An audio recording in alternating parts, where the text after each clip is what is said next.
Podcasts you love. From people you trust. This is Twit. Hi, this is Leo Laporte, and this is my Tech Guy podcast. This show originally aired on the Premier Radio Networks on Sunday, November 27th, 2022. This is episode 1948. Enjoy. The Tech Guy podcast is brought to you by Noom. With their psychology-first approach, Noom Weight empowers you to build more sustainable habits and behaviors. Sign up for your trial at Noom.com/twit.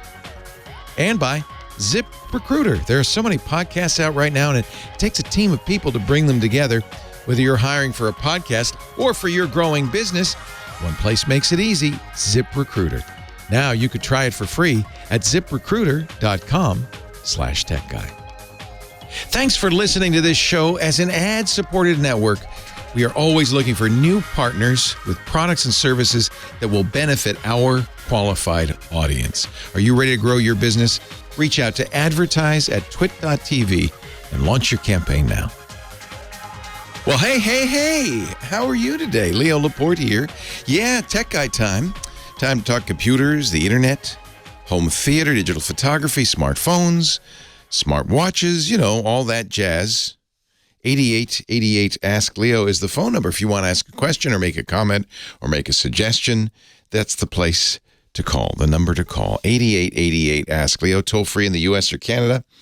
Outside that area, you can still call, but I guess you'd have to use Skype out or something like that to make it a toll-free call. 888-827-5536. There is a website where the notes from the show go. It's called techguylabs.com. That's free. There's no sign-up. Wide open. There'll be links there when I mention something, or product, or a page to go to. That link will be on the show notes at techguylabs.com. Also, after the computer chops it up and chews it up and spits it out, the transcript of the show will be there.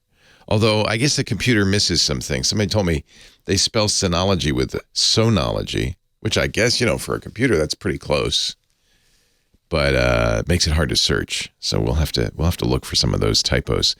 There's also audio and video from the show, so you can always listen. If you get close, if you get close to the spot, you'll be in there. You could find what you need. techguylabs.com.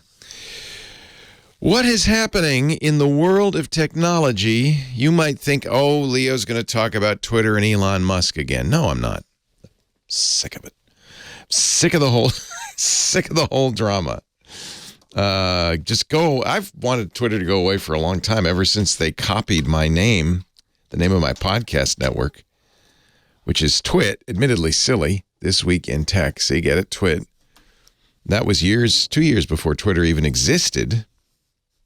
And then they decided, hey, there's a good name we can steal, and they call themselves Twitter. For a while, people on Twitter call themselves Twits. They were thinking about calling tweets Twits at first, but they decided not to. In fact, they trademarked the name Tweet, and they said, please, everybody use that, which I think, was out of respect. Here I am talking about it. But ever since they did that, I kind of lost interest in the whole thing. And whatever, it's up. Is it burning down or not? I don't know, and I don't care. Did you see that we have finally outed that horrible voice, the TikTok voice? That when they do text to speech on TikTok, and it's got a horrible woman's voice. Turns out that's actually a real person, which I think is kind of interesting because it doesn't sound like a real person. She is on Canada's 95.1 The Beat. I don't know what that is. It's a radio station, and I'll play her. Let me see if I can play her sound, her voice, because when you hear it, you'll go, oh yeah. Maybe I can't. I don't know. Anyway, she wasn't the first voice actor on TikTok. The original voice was very unhappy that people were getting her voice to say bad words. So she sued him, said, "You've done me irreparable harm." Yeah, I don't know. Here she is. This is her TikTok. Let's see if I can play this sound. Talk about it. The way Here you go. Okay. Let's talk about it. the way I say law. So what I thought might be somewhat satisfying for all of us. She sounds so much better by I just went back herself. and read some of your old captions, and Instead of the that makes sense, right? Anyway, Kate Callahan is, even though she for a long time did not want anybody to know, she is the voice. Now you know. The highest court in the land of France has ruled that a French man cannot be fired for not having fun at work. This is good news, frankly. The man was fired by a Paris-based consulting firm for allegedly failing to be fun. How do you say fun in French? It was not fun. It was no fun. He sued and said this is wrongful dismissal. The Mr. T is the guy who was fired from Cubic Partners in 2015. This has taken 7 years to resolve because he wouldn't take part in seminars and weekend social events that his lawyers said included excessive alcoholism and promiscuity. You are no fun? We fire you because you are no fun. So there. Bye-bye. Okay. You can't do that in France. Actually, that's a an interesting point, right? Because there have all sorts of laws about employment in the EU that we don't have here. We pretty much anywhere in the United States, you could be fired for any reason at any time. They call it at will. I hope you don't experience that. But in Europe, no, you got to do. There's a whole bunch of things. Which is, by the way, speaking of Twitter, see, I keep doing that. Why Elon's going to have a problem in France because they just let everybody go for not having fun. Marrant, you are not marrant. Tu es pas marrant. Okay, fine. Good news, we've been talking all this time about robocalls. I get lots of calls from people saying, what is going on? This is incredibly annoying, etc., etc., etc. And I keep saying, well, the FCC, they got to get on the ball here and start blocking people. They've finally done it for the first time ever. So the FCC, this goes back to the June of 2021, last June, 2 Junes ago, the FCC required that all U.S.-based carriers with IP-based networks, which is all the big ones for sure, use something called Stir and Shaken, which is an authentication technology that says this person has a phone number on our service that's real. That's this person for sure. September 28th of 2021, they told providers, AT&T, T-Mobile, Verizon, to start blocking companies if they're not in the robocall mitigation database. It's poorly named, the robocall mitigation database, because that database means these people can make robocalls. They're okay. Thumbs up. Let those robocalls through. It seems like there shouldn't be such a thing, but there is the robocall mitigation database. Should be the robocalls are A-OK database. So now the law by the end of last year was if they're not in that database, get this, if they're not in that database, block them. Well, there are companies who are making robocalls or are in that database. So now the FCC has cut off a provider called Global UC by taking them out of the robocall AOK database. So now that they're not in there, all the carriers have to say, no, that came from Global UC. We're not going to pass it along. Were these the big guys? I don't know. It's just the first one. The FCC warned them in October that they were going to cut them off, 6 other firms too, because they weren't sharing their anti-robocall strategies. Despite warnings. I'm warning you. I'm going to kick you out of the robocall mitigation database because you're not marrant. You're no fun. You're too much fun. Anyway, it's happened, finally. So, I don't know. See if you get fewer robocalls or if this is just more dancing around the issue from the FCC. The good old FCC.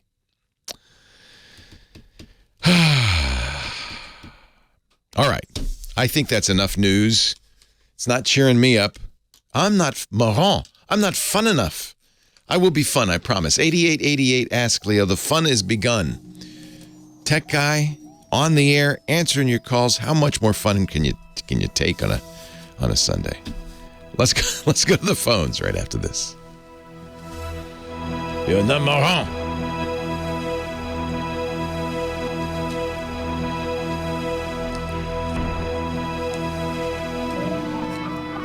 I just get here, just start the show, and already they want to know who's on the next show. I don't care about this show. Who's on the next show? Is this show worth staying tuned to?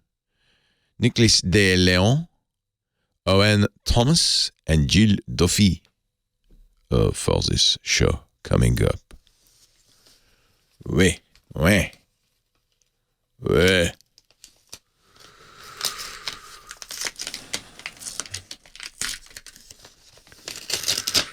Let's open the mail. Opening the mail. Oh. This comes from Showbiz David. Dear Leo, how sad I was to learn of your leaving. You are my favorite of all talk show hosts. Oh, thank you, David. I could not understand why you needed a regular co-anchor. You have a room full of techies ready to offer answers. So of late, I've been listening to you only on Sundays, preferring you solo. That's fine. I have never called a talk show. Had I called you, this is the question I would have asked.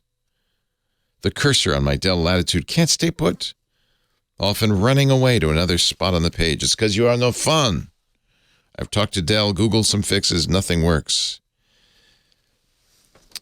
Yeah, this is, I think this is something you call palm rejection. Look in your settings for palm rejection and make sure that's turned on so that when you are typing, your palm hitting the trackpad doesn't cause it to jump. If it does jump anyway, then it could be a bad trackpad, and Dell should fix that. There's nothing like the vitality of live radio, he says. You are only 65. Well, I'll be 66 in 3 days. You are too warm, engaging a personality for radio not to want back somewhere sometime, and I will hold that thought. One last thing, charming, Petaluma. 2 of my best friends now gone. Once lived there, and I love dining with them on a cozy riverside. Yes. And walking through the folksy shops, especially during Christmas. Yes, I agree. Yes, a few years, much more than Santa Rosa, where I was raised a few years ago. They ripped the heart out of the town by demolishing Old Courthouse Square and replacing dozens of felled trees with cement. I was beside myself. So he lives in the Bay Area. Here's the problem. I'm not on in the Bay Area on the radio anymore because KGO went to an all-gambling format. So he must have been listening to me on Sundays on KGO. Well, guess what? The podcast continues. Of course, it won't be me by myself. You know what? That's a good point. I don't do any solo things. Should I do a solo thing? I'll tell you what her phone number is, 8888 Ask Leo. We should have made it 8888 Ask Kim. Yeah. If we'd been thinking, we would have. I'll take it over. Yeah. I don't know what number Rich is going to use. I'll just have them all call me at home. They're probably ordering it right now. Call Kim at home. There you go. We'll give out your number on the last day. Won't have anything exciting to tell you, but... I think you have more than a few secret admirers who would in fact do that. Yeah, maybe. Yeah. Kim Schaffer is our phone angel. She is the person answering your calls and putting you on the radio. So that's an important job. Yeah. If anybody's looking for a phone angel, yeah, please reach out to me. Kim needs a job. She's good. I highly recommend her. I'm joking that I'm going to be starting my own GoFundMe and Venmo. You should. Don't joke. You should. People do well. I'll put it in the chat room. People do well. Not in OnlyFans, though. No. Not in OnlyFans. People do even better there. Yes, they do. Let's not talk about that. What should I talk to somebody here, or should we just? Should we really? What is my future? What is the future of Intel? Rick in Placerville. Oh, that's would a like good to question. Know where the future of Intel? Don't take a job with them, I guess, is the answer. Okay, I won't. Thank you, Kim. Hello, Rick. Leo Laporte, the tech guy. Welcome to the show. Hi, how are you doing? I am great. How are you? Good. I was a little stunned. I read a few days ago. I said, "Oh my God, he's given up the radio show." Kim, I guess, explained to me you're not completely going, but you know what I'm giving up? I'm not turning in my microphone. I'm turning in the transmitter and towers, the radio stuff. But I'm still going to be I'm doing 6 shows a week on the internet. These days, it's interesting, really. These days, it's fun. You know, I've been thinking about this. We always label something by the name of its transmission medium. So it's radio because it's a radio tower, TV because it's a TV tower. But really, we shouldn't do that. You shouldn't call it a YouTube. It's a video. It's an audio. And so I'm not giving up audio or video. We're still, because I have this podcast network. I have a little baby internet TV station. And so we're going to keep doing that. The rumors of my retirement are greatly exaggerated. I got you. I mean, I'm listening to you online. I'm not listening. Well, there you go. Average terrestrial radio. There you go. So many of the guys that I've been on for years are all retiring. My local town out here. I mean, it happens. Everybody kind of just going, and it's just you're going to need nothing but a smartphone, which was connecting to why I was thinking that why you were giving up your show, that there were things not to talk, running out of to talk about. And there are there's no dearth of things to talk about. That's for sure, right? There's more than ever before. But it's changed, back in the 70s, we would talk about receivers, Pioneer, Sansui, AM, FM. Then it went to CD players, and we talk about Denon and Yamaha, and then you'd have equalizers, spatializers, everything. Now, ever since the smartphone came out over 10 years ago, there was things to talk about that, but now that's running out. It's just little MP3s over those little white headphones that stick in your ear. That's all. And now we don't even have wires. It's all floating through the air. Yeah. Mm-hmm. Stuff changes, but what doesn't change, we still listen to music, right? Well, not the way we used to. That's kind of my point is we shouldn't label stuff by how it's transmitted. We're interested in the content. You don't have to have dead trees to read a book anymore. So, it's about the writing writing can be bits. And bits are really a good way to transmit content of all kinds because they're perfect. They can be copied perfectly without any degradation. They can be transmitted globally in seconds because of the speed of light. It's really kind of turns out bits are a good medium. Now, they're not a great medium if the power goes out. or the internet fails. You got your old receiver again when that grid goes or something like that goes on. I have, and I think everybody should have. I have an emergency radio in my closet that has a crank on it. So if the power goes out, the radio station will be there explaining what's going on. And so I think that's a good reason to keep a radio around. Well, I think I'm going to buy another police scanner. There you go. On the whatchamacallit, that Broadcastify. I think I'll just credit to also to amateur radio operators, hams, because in an emergency, when there's in Haiti and during Hurricane Katrina, they leap into action and they form an emergency radio network because sometimes the radio stations are gone too, right? Towers get knocked down, but the hams go on. So it's interesting, kind of an emergency system. Some of it is intentional, created by the government, the emergency broadcast system and all that. And some of it is kind of ad hoc by amateur radio operators. Often they're the ones who really leap into action. It's kind of cool, really. Well, I used to listen to all of that stuff on the 7-meter and right. Shortwave radio. I used to tune in Russia. There's nothing on it. The Soviet Union. No, it's all gone. No, it's all gone to the internet. That's the funniest thing. Right. Now she said you wanted to talk about Intel. Are you worried about Intel? Well, I'm wondering sometimes. I mean, I've always loved their processors. I still got the Northridge i7. I mean, it works. It's a good processor. Yeah, most people, most of the world computes on Intel still. AMD's competing, and so is Apple with Silicon and Qualcomm with the Snapdragon. I wanted to bring up. Yeah. Where are they going now? Because you see, when Apple severed their have them making their processors. They wanted to make their own. Microsoft's been running into a negative situation where they've been tied, to the, connected. They were like the Wintel. They call it Wintel, Windows and Intel. Right. Yeah. So Intel. There's a guy named Ben Thompson who's a good analyst. He writes at his website Stratechery.com. I'll put a link in the show notes. But he writes a lot about Intel, and he has been saying for a long time that Intel's big mistake was being an integrated company. They both designed and built their own processors, and they were kind of lapped by companies that focused on just the one thing. So ARM and NVIDIA, who designed the processors, and companies like Samsung and TSMC, who made the processors, got better at those specific skills. And Intel, by saying, well, we want to integrate both, kind of boxed themselves in and got to a point where they couldn't design as well as the guys who were making these, and they couldn't build as well as the guys who were focused on that.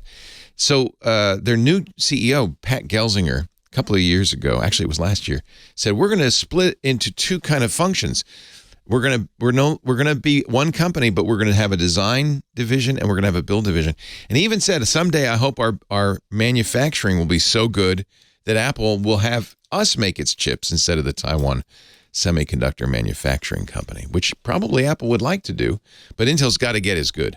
So Intel has taken a bold step, because they were suffering. They were not doing well, and they continue to not do well. It'll be a fascinating thing to watch if they can pull this off, and I'm rooting for him. Leo Laporte, the tech guy, car guy Sam, coming up.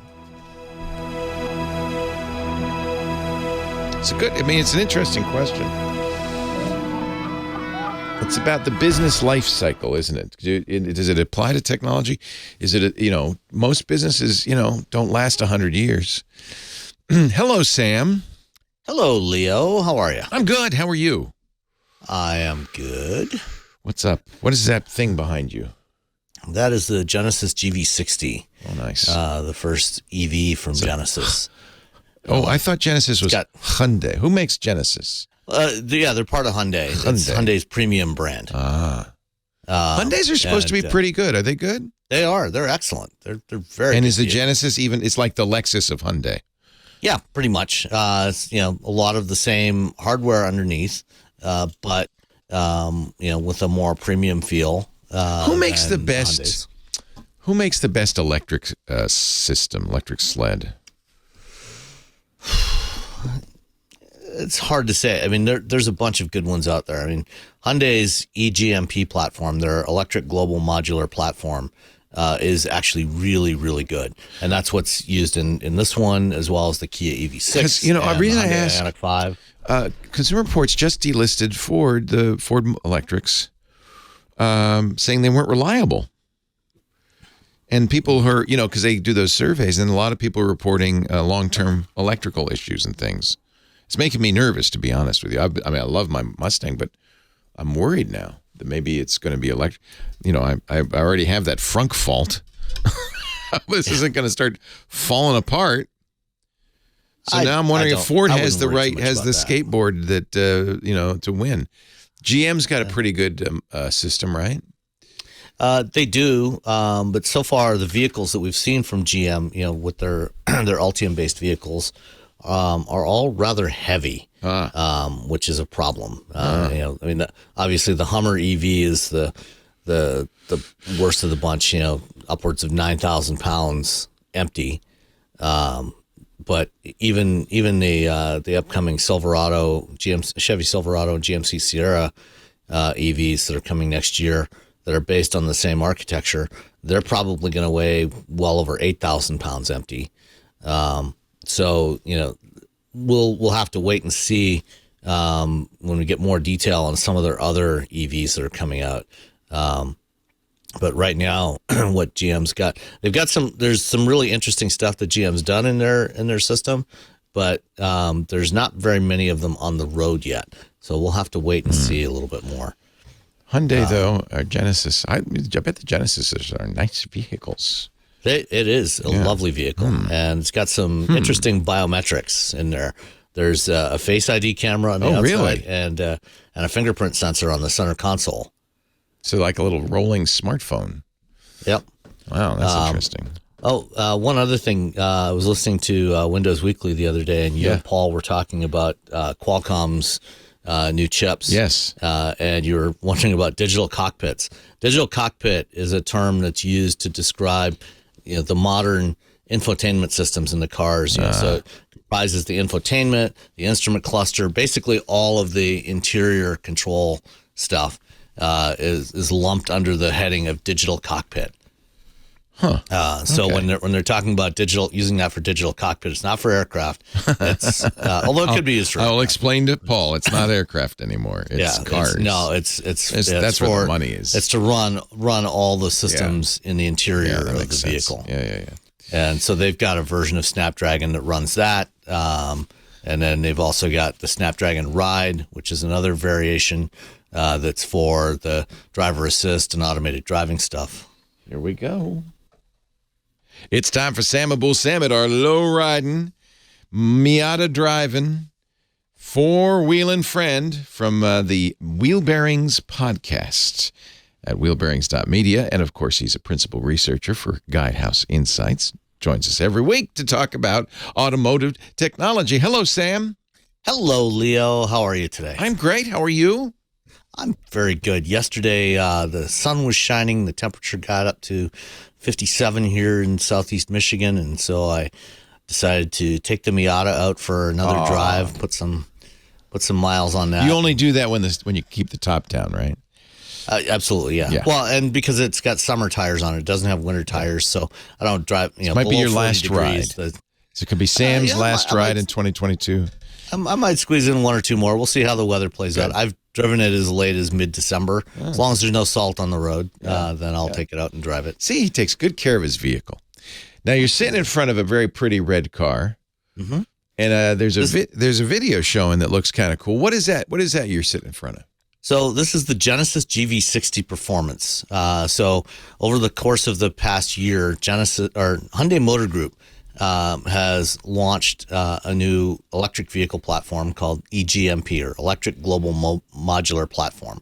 And they've launched 3 sort of compactish to mid-size crossovers based on this same architecture: the Hyundai Ioniq 5, the Kia EV6, and most recently the Genesis GV60. Those are all the same platform. Oh, that's interesting. They're all the same platform. They all have the same battery system, the same charging and everything. So they charge at up to 240 kilowatts. They'll charge from 10 to 80% charge in about 18 minutes on a suitable charger. What they have is different bodies, different interiors, and different motors. So different combinations of motors. So the GV60 Performance is the most powerful variant. There's also an EV6 GT that has the same set of motors that are on here. So it'll have, in this combination, it'll have over 500 horsepower, and it'll do 0 to 60 in about 3.5 seconds. So this is a quick little bunny. 3.5 seconds. Holy cow. Yeah. That's not, I had a Tesla that would do like 4 seconds, and I felt dangerous. Like I would pin my head to the back of the seat and like I would black out. 3, that sounds like maybe too fast. I would not argue with that. I think, well, you don't really need that. EVs are getting a little bit ridiculous. They can do it because of all that torque, I guess. That's right, because you have that instant torque. You've got all-wheel drive, so you can use all 4 wheels to put the power to the ground. Because otherwise, you'd burn rubber with that kind of acceleration. Yeah, absolutely. Yeah. So this is a quick little vehicle. Really nice to drive. I really enjoy driving this. It's their kind of luxury. The Genesis is their luxury mark. Yes.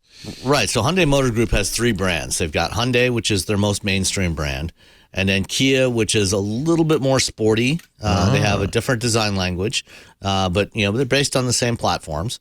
And then Genesis is their premium brand.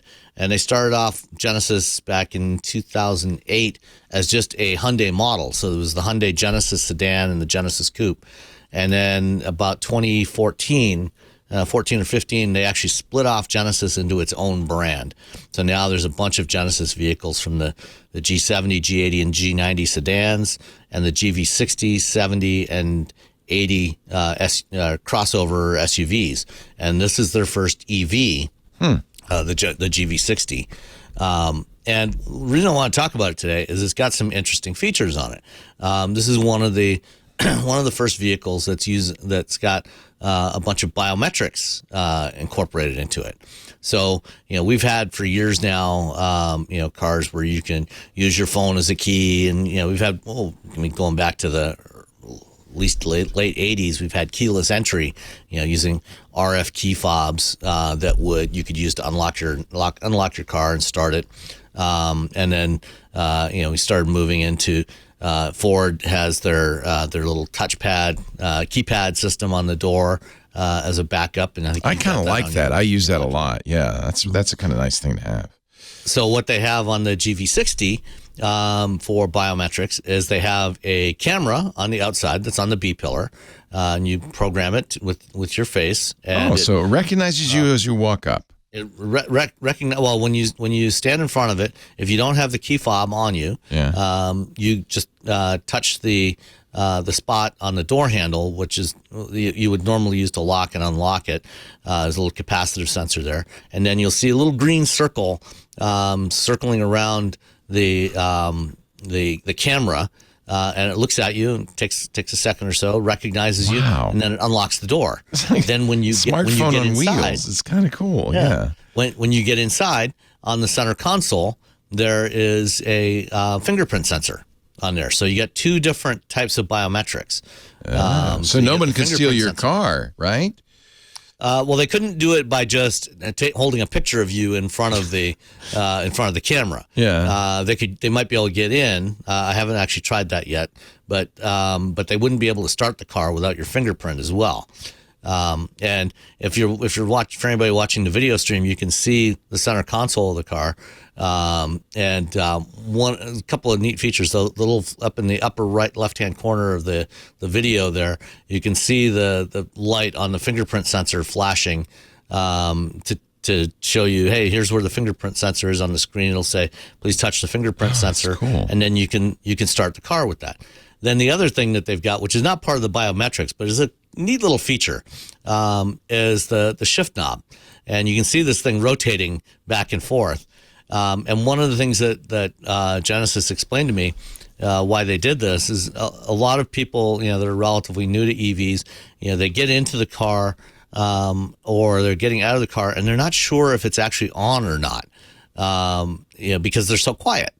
And so they came up with this mechanism. It's a sphere. I forget. They have a name for it. I forget what they call it. But when it's off, when the car's off, it rotates up and it's got a sphere with this kind of cool little light up pattern inside it, a glass sphere.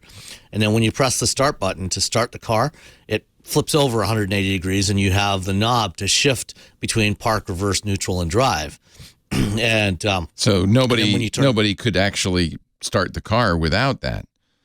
Including you if it breaks, which is always the first thing I think about is like, well, how long is that going to last?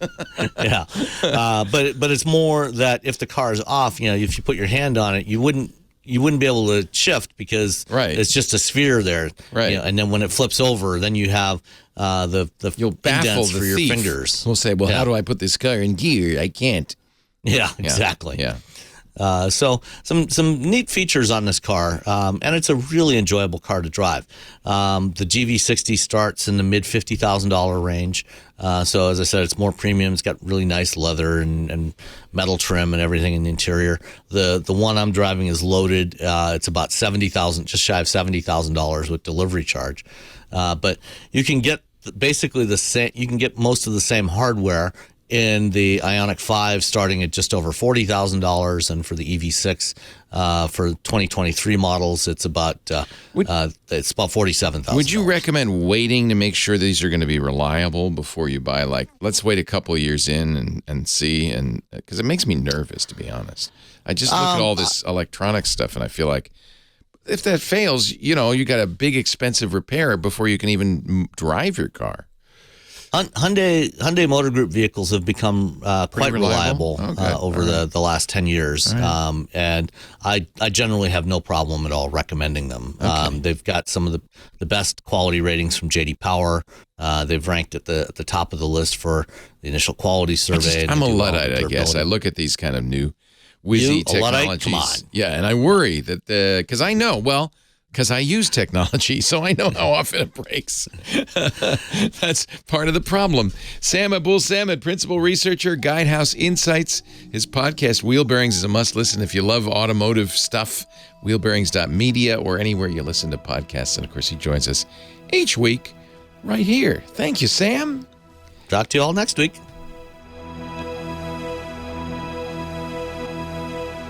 I guess if you really think about it, the internal combustion engine is probably one of the most complex things humans have ever built. I mean, insanely complex, and they work pretty reliably.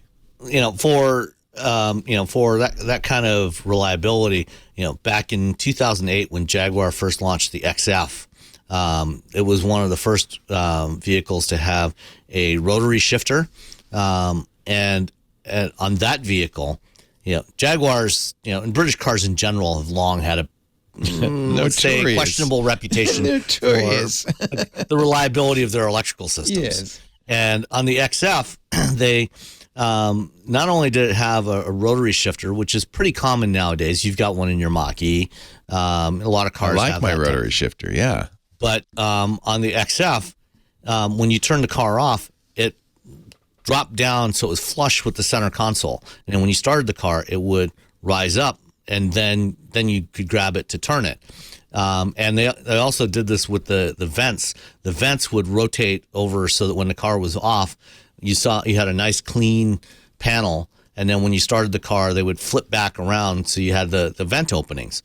And the first thing I thought when I got into the XF for the first time, it's like, Jaguar's not a company that had a great reputation for quality, and they were doing this, which was either an indication that they're either very confident that they've fixed their issues, or they're just crazy.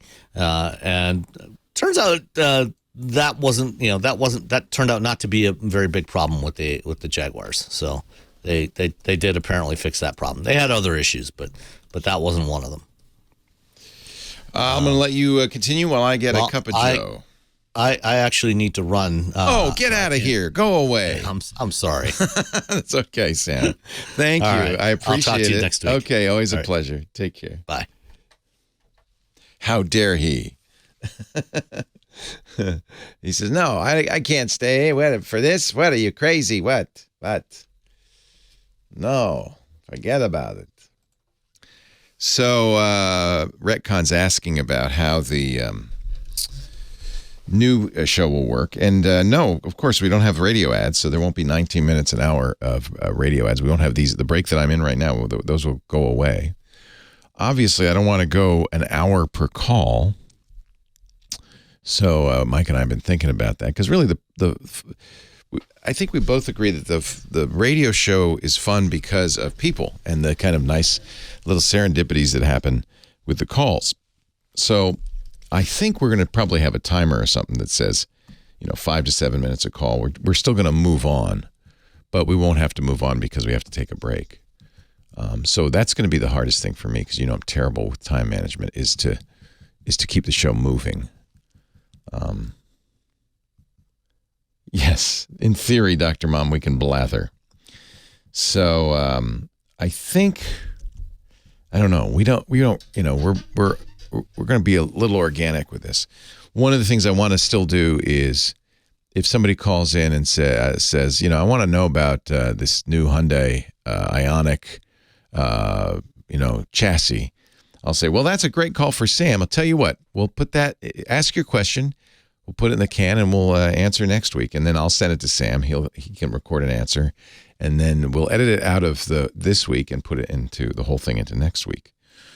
So that's what we're going to do, I think, with that. And that'll get many of these guys back on as part of the show. But it's answering specific questions in their area.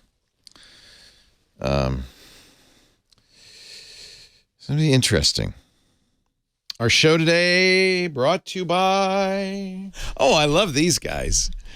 I love my wife, and she loves Noom. I started Noom more than a year ago, and Lisa very kindly, being a good spouse, said, "Well, I don't have any weight to lose, but I'll do it anyway." And we both have done it. I lost about 20 pounds. She didn't have any weight to lose, but she's lost about, I think, more than 15 and kept it off. I have too. It's kind of remarkable.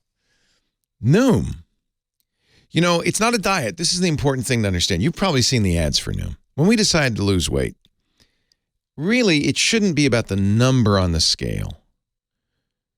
It's about other things, wanting to feel better, to be more healthy, to look better, to be able to do things, be more active. There are lots of good reasons to it's not just the number, it's the feeling, right? Whatever your reason for wanting to make a change, Noom Weight is there to help. It is a psychology-first approach. It's not, again, a diet. It's not a diet. Noom Weight empowers you to build more sustainable habits and behaviors with lasting results. And it really works. To date, Noom Weight has helped, this is mind-boggling, 3.6 million people lose weight. Now, every journey is different. You can't base your results on mine or Lisa's. We have a friend who has lost, I have two friends. One lost 60 pounds, so much I didn't recognize him. And another, one of our contributors, has lost 100 pounds. 100 pounds on Noom. She looks fantastic. I said, "What did you do?" She said, "Well, of course, Leo, I did Noom." It's really good. It's based on scientific principles, things like cognitive behavioral therapy. Maybe you've heard of CBT. The idea is to help you understand why you eat. For instance, for me, I'm a fog eater. It's an emotional eater. I get home from work, and without even thinking, I'll stuff my mouth, without even thinking. And that's the key, to think about it. One of the things we do, it's great to do it as a couple if you can, by the way. One of the things we do is we now sit down to a meal. We turn off the TV. We put away the screens. There's no phones. We sit down. We have a bite of food, put our fork down, and chew it. And sometimes Lisa and I will close our eyes and really taste it. And I can't tell you what a difference that makes. When you pay attention, you only eat when you're paying attention is huge. But that's for me. Everybody's different. One of the things I loved about Noom from day one is it doesn't restrict what you can eat. I remember with Noom, you get an app. You get your lessons, your daily lessons, a couple minutes a day, 5 minutes, 15, depending on what you want to accomplish. You get a coach, personal coach. You get a group you can be in. One of the first few weeks of Noom, I texted my coach. I said, "You're going to be mad at me. I ate a hot dog." I felt so bad. She said, What do you mean? There's nothing wrong with eating a hot dog. I said, "What?"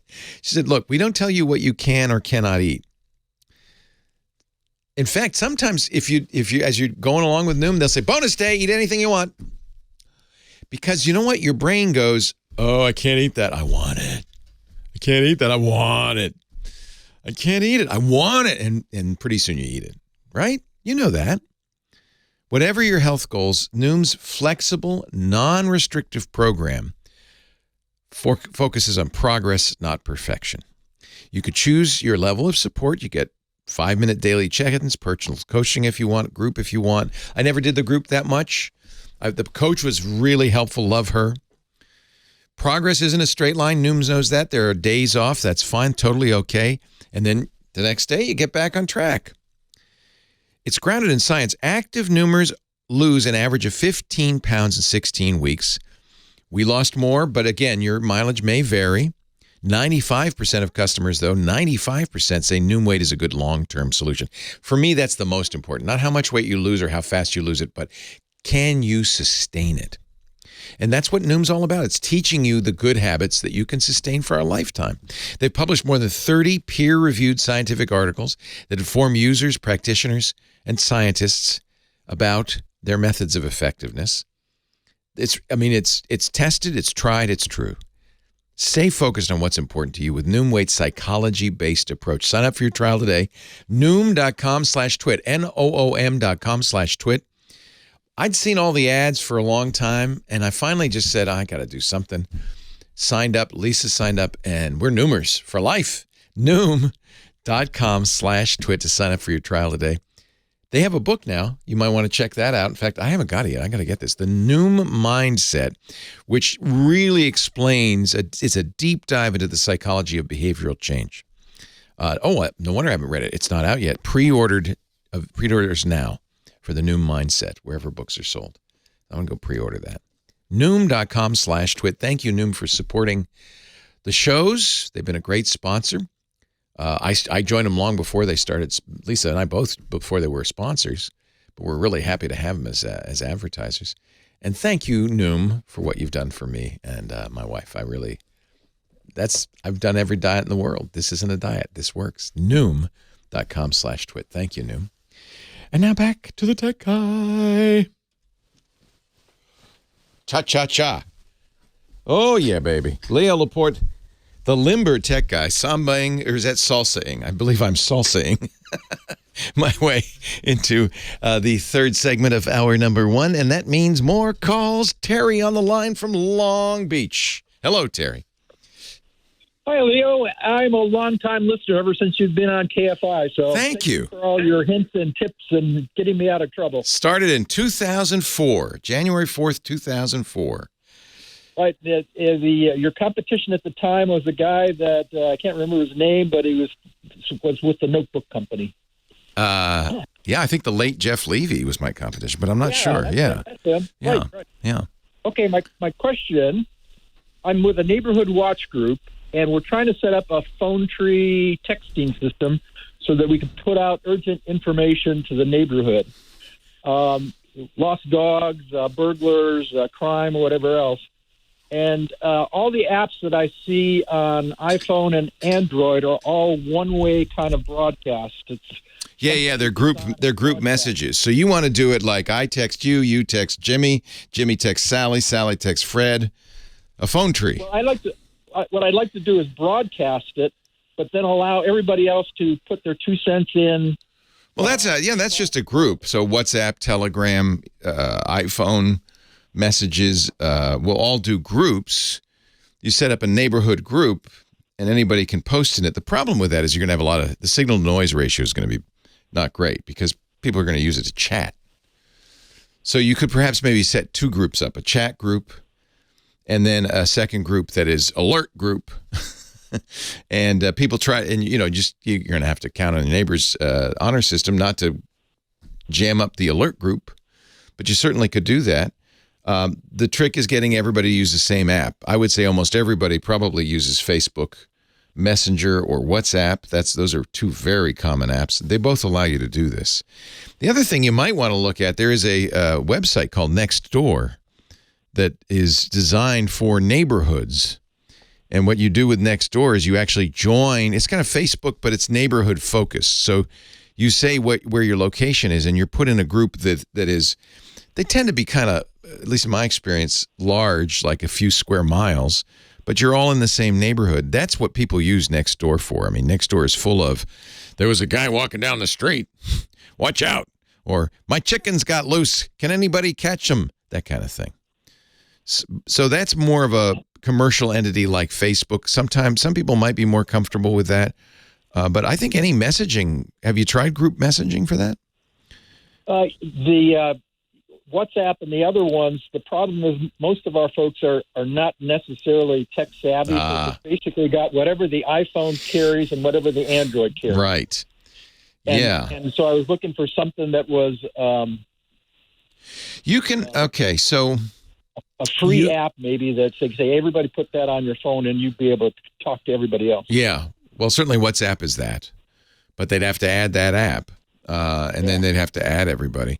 The text messaging does allow groups. Both Apple's messages and Android's messages allow groups, and you can have in your messages group, you can have people with Android phones, but they'll be using SMS instead of the data, but that's kind of what they're used to anyway. So you could just say, I'm going to make a group, and I'm going to invite, as long as you have everybody's phone number, you can invite them all into that group. You text them and say, you're in the group. Make a giant group, and then that would work. I don't know what the limit in size. How many people do you need to have? At this point, we're 74 but possibly up to like 120. Okay, so that's then not going to be a great solution for Apple Messages because I think they're limited. They're smaller than that. 32 people, I think I remember. Yeah, maybe that's the problem because I've tried doing the group and at a certain point it stops. Yeah, I think that's the problem. WhatsApp can get bigger, I believe. They go to they were 256 and they've gone to 512. The biggest in this group, and frankly, the one that's a lot of fun, is called Telegram, also free. Telegram has some nice stickers, features. You can do video, you can do audio, and Telegram groups can be in the thousands. So I would say, if you're going to have to, I think the limit they say is 200,000 people. If you're, your neighborhood's not that big, unless you live in Shanghai, maybe. Half of Long Beach on that. Yeah, that's pretty much the whole town. So, obviously it's preferred that you use the built-in program because then nobody has to download anything. They already kind of know how to use it as long as they can do texting. But it is going to be limited to the size. 32 is not big enough. So I would suggest if you can get everybody to install Telegram, you should try it first and just play with it because Telegram is very appealing. It's cute. It's fun. I like it a little bit. I loaded Telegram at the beginning of the Ukrainian war. Yes. And because there was a lot of info going out there. But what I found is that there's a lot of spam on it. I mean, out of nowhere, suddenly I've got alerts going on. Oh, absolutely. That's why you want to make it a private group and only by invitation. And you can even say, I don't want to see anything from anybody I don't know. Yeah, Telegram is basically unmoderated. So they have all sorts of problems with criminal activity and pornography and all sorts of things. But you don't have to see any of that. You can just make it be just your group. And I think, look, they're all going to have somewhat of that problem. If you really, WhatsApp is notorious for similar issues. Facebook Messenger, I bet you everybody in your neighborhood's on Facebook. Is that the case? It could be. A Facebook group might be the right thing to do. The Long Beach, Neighborhood Watch Association. I bet you a lot of neighborhood watches use Facebook groups for that. Okay. I don't like Facebook. I'm not on Facebook. I would have to be a non-combatant. But I bet you everybody in your neighborhood is already on that. So if you don't want them to have to install something, create a Facebook group. Now, the interesting question would be, how could I interface this group with another system? That might be an interesting question. If somebody like Leo said, well, I don't want to use Facebook. By the way, WhatsApp is also Facebook. I don't want to use anything with Mark Zuckerberg's name on it. How would we get Leo in the group? I think we wouldn't. I think Leo is on his own. So do you have meetings of the Neighborhood Watch group? Do you get together at any point? Yeah, we had for neighborhood night out. We had a taco truck come up, and we had a picnic on the beach. Oh, how fun! Evening group and how fun! The business commander came, and the councilwoman came, and that's the time to kind of poll everybody and say, well, there's different ways we can do it, and you can tell them. There's Telegram, there's WhatsApp, there's Facebook groups, there's Nextdoor. If a lot of people have Ring doorbells, like if everybody had Ring doorbells, Ring has its own neighborhoods app. But the problem is you have to have that doorbell, right? Yeah, I've got Blink. Yeah, exactly. See the problem. Unfortunately, I think we're at a little bit of a disadvantage here with messaging, because no one has come up with the kind of a universal system. Exactly. Like the phones. The phones, you can call anybody from anywhere, from any email. You can email anybody, but not with messaging. They have to be on the same platform. And I think that's a big problem. But we have all these companies competing for your attention, and they don't want to make a universal app. So we're out of luck. Yeah. Ring Neighbors doesn't require you to be a Ring customer, but I think that people are going to say, well, I don't know if that's where you do that. The next time you get together. But you could also, you sound like you're kind of an organizer, which is good. Somebody's got to do it. And you could just say, hey, look, I've created this group. Anybody wants to be in it, please join me. And say it's invitation only. So tell me you want to be in it, and I'll send you an invite. That's how our Facebook group goes. Yeah. And Telegram, you could send a short code and everything. People could join it. I think that's the way to go. Leo Laporte, the tech guy.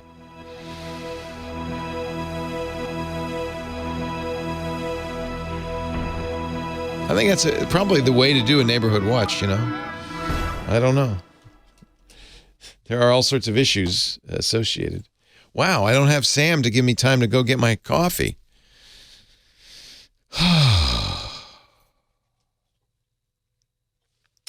How do we tip? We need to tip Kim. Do you have a tip jar that we could send tips? A tip jar.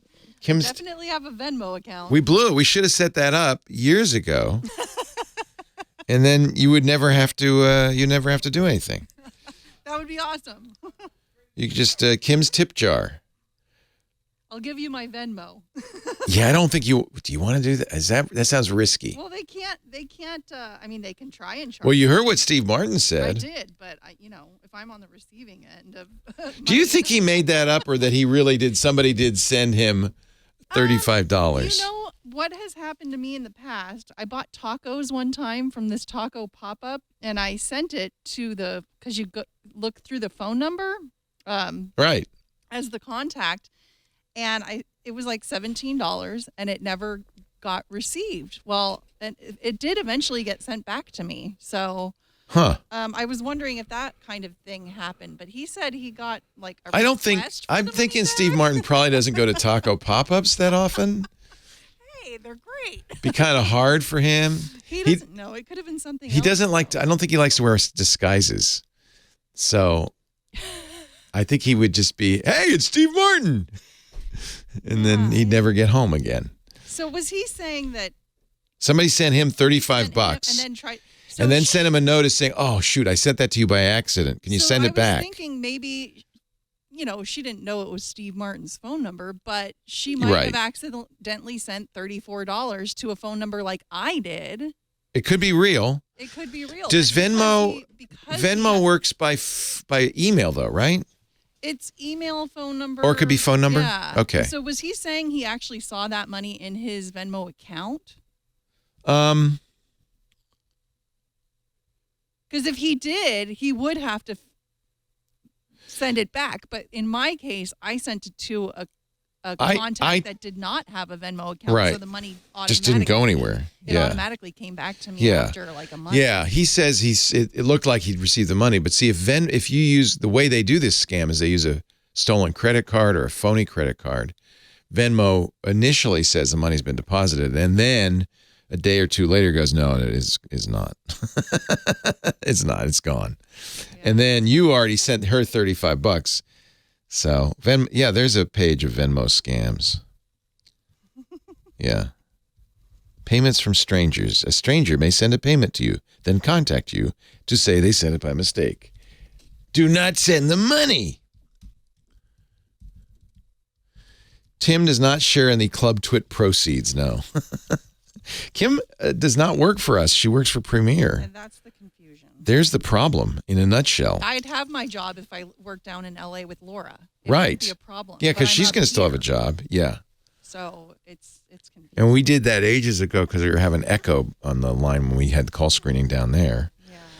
So we wanted to move the call screening up here, which at great expense because we had to put in a phone system and all this stuff. I'm sure Premier paid for it. Mm-hmm. They're going to want it back. I wonder what they're going to do with 1-800-ASK-LEO. Well, didn't you find out that it didn't matter what the name was at the end because you did Micah too? So it could be Ask Leo and Rich. They could just make it Rich. Oh no! It can't be 8888 Ask Rich. That's a different number. It could be 8888 Ask Leo and Rich.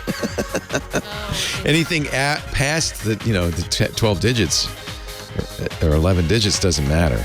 10 digits doesn't matter. Oh, hey, how are you today? Leo Laporte here, the tech guy. Time to talk computers, the internet, home theater, digital photography, smartphones, smart watches, all that jazz. 8888 Ask Leo, the phone number 888 827-5536, toll free from anywhere in the U.S. or Canada. Outside that area, you still can call, but you have to use Skype or something like that. Skype out to call a landline. Should still cost you nothing. Kenny, on the line from Cottontown, Tennessee. I always feel like there should be a song. Cottontown, Tennessee sounds like a song. I don't know. Is there one, Kenny? I wish I could tell you one way or the other, but I know there have probably been songs about Cotton or Town. But anyway, it's good to be on your show again. It's good to see you, Kenny. Welcome. What can we do for you? Well, I want to give you a little bit of a follow-up because the last time I called was about 3 months ago. I was starting to go back to college, and I was taking a course in Introduction to Programming, which I can say that I passed. Yay. Yeah, and the project that I had to do, I had to learn how to read weather temperatures. And the funny part about using Python is that you have to, it's not so much what you put into the code, it's how it's indented. That was the one thing that I had learned. This is the silliest thing, and it's actually my number one complaint about Python, is that white space, which is tabs, spaces, mean something. Even though you can't see them, the Python interpreter can. And I think that might have been a design error, but it is the way it is. Yeah, I can't tell you how many times I had to see that syntax error or invalid to the point where it just drove me crazy. I think the creator of Python, the benevolent dictator for life now emeritus, Guido von Rossum, I think his reason he did it that way is because he wanted to force people to format their code in a standardized way so people could look at it and understand it and read it. And that's usually enforced in other languages just by, syntax rules. Google has a whole document on all the different languages used at Google and how you should indent it. But it's not written into the interpreter. It's just, it's custom. In Python, it's not custom. It's written into the interpreter. You have to know it and you have to do it right. Usually a good editor, if you use VS Code or an editor that knows Python, it'll do it for you. So that's the main thing. You want to use something that'll understand Python. Don't do it in Notepad or anything. Yeah, I had to unfortunately use that a little bit, but my professor was really good. He recommended me that I use Replit. Replit is a great website, repl.it. It's a great website, has many, many languages. And yeah, you could just do it in the browser. And and that saves people. Probably most Pythonistas, that's what they're called, Pythonistas, I say these days probably use the free open source Microsoft VS Code, Visual Studio Code. It's on all platforms. I use that too. Yeah, and it understands Python. You add the Python plugins, and it does a very good job. And VS Code does some nice things, like, for instance, it will, you hover your mouse over a command, and it'll give you the information. It'll auto-complete it. They call it IntelliSense, things like that. Those are nice. This is really kind of a key to learning to code, and I'm sure your professor talked about this. They call it the tooling. If you want to write programs, you got to have the tools to make it efficient, possible, effective, correct. It's all about the tools. So I would guess that he spent some time talking about it. Replit is a very good choice for somebody because you don't have to install anything. You can use it on an iPad. You can use it on a Chromebook. So that's why he probably mentioned it. Yeah, he did. And speaking of that, I was going to ask you because Replit is, of course, a website. And one of the things that I learned real quickly was there's this platform known as Web Catalog. I don't know if you're quite familiar with it. No, I don't know that one. No, what is that? Okay. Well, it's based out of the UK. And what it does is that it takes websites like Replit and converts them into desktop applications. Oh, yeah, that's nice. On Windows. Yeah, there are a number of tools that will do that. That's a great idea. So you download this program, you give it the URL, and then it becomes a desktop app. Yes. Nice. And there's another one that I've actually tried before called Unite, Unite Forward. That's another one called BCG. Yep. And this kind of give you sort of an idea. Unite has like its own toolkit where you can kind of build a naive app from scratch. So just kind of recommending that for any Are Mac. you using a Mac? Yes. Okay. Yes. Mac has a lot of reviews. In fact, I'm looking at the bcgapps.com/unite.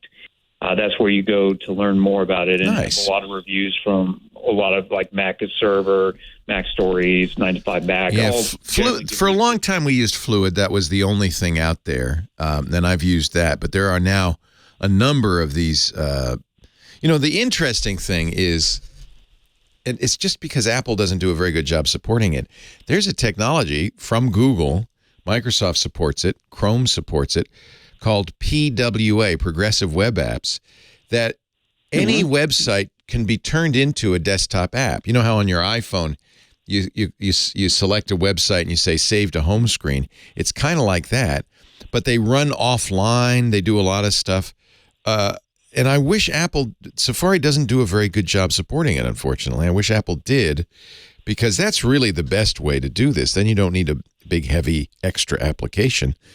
You just do a PWA. I don't know if Replit has a PWA capability, though. So, yeah, do whatever you need to do to make Replit work for you.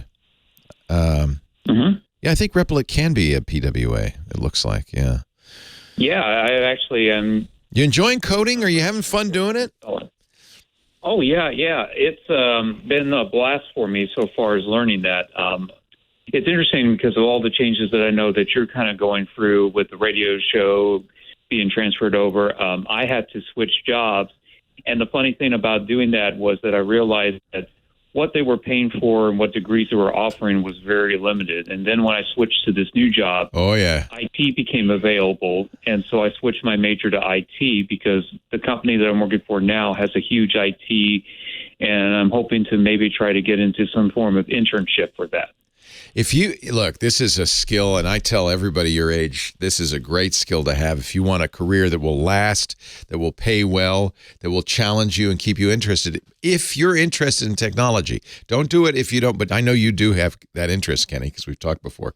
If you're interested in technology, learning how to run networks, keep networks secure, how to support desktops, those are all part of IT. Coding is all part of IT. IT is a great field to have expertise in, with a lot of growth. So yeah, absolutely. I'd encourage you to do that. We have a lot of IT professionals in our audience for the radio show, even more so for the podcasts. Good friend of mine, Retcon5 in our chat room works for a very well-known personage as his personal IT person, and that's a lot of fun too. There's a lot of great things you can do in life with IT. So I highly recommend it. And I'm thrilled that you're learning how to code too. Now, I have found a song about Cottontown. Maybe I can get Professor Laura to play it when we come back. Fats Waller, Floating Down to Cottontown. And I'm thinking he's talking about Cottontown, Tennessee. I'm just thinking. I might be wrong, but I'm just thinking. 8888 Ask Leo, the phone number 888-827-5536. Toll free from anywhere in the U.S. or Canada outside that area. You could call using Skype out or ask your local IT professional. Leo Laporte, the tech guy. Well, it sounds like Cottontown is a party, I got to say. Leo Laporte, the tech guy. Karen on the line from Pinion Hills, California, our next caller. Hi, Karen. Hi, how are you? I'm great. How are you? I'm doing well. Listen, I called a couple months ago. I was going to buy a new computer. I remember, yes. But before I pull the trigger, I have an Asus laptop running Windows 8.1. Can I upgrade Office? First, you're going to have to upgrade Windows. Will I be able to do that on my machine? Most of the time, if you can run Windows 8.1, you can run Windows 10. you want to do this because 8.1 is going to stop getting security updates in about a month. Right. So you're going to, and Microsoft often will not install Office on an out-of-date version of Windows. It's their little way of nudging you along. So you probably, you might be able to install Office on it, but it's probably worth getting it to Windows 10 anyway. In general, it's a free upgrade. You should be able to just do it.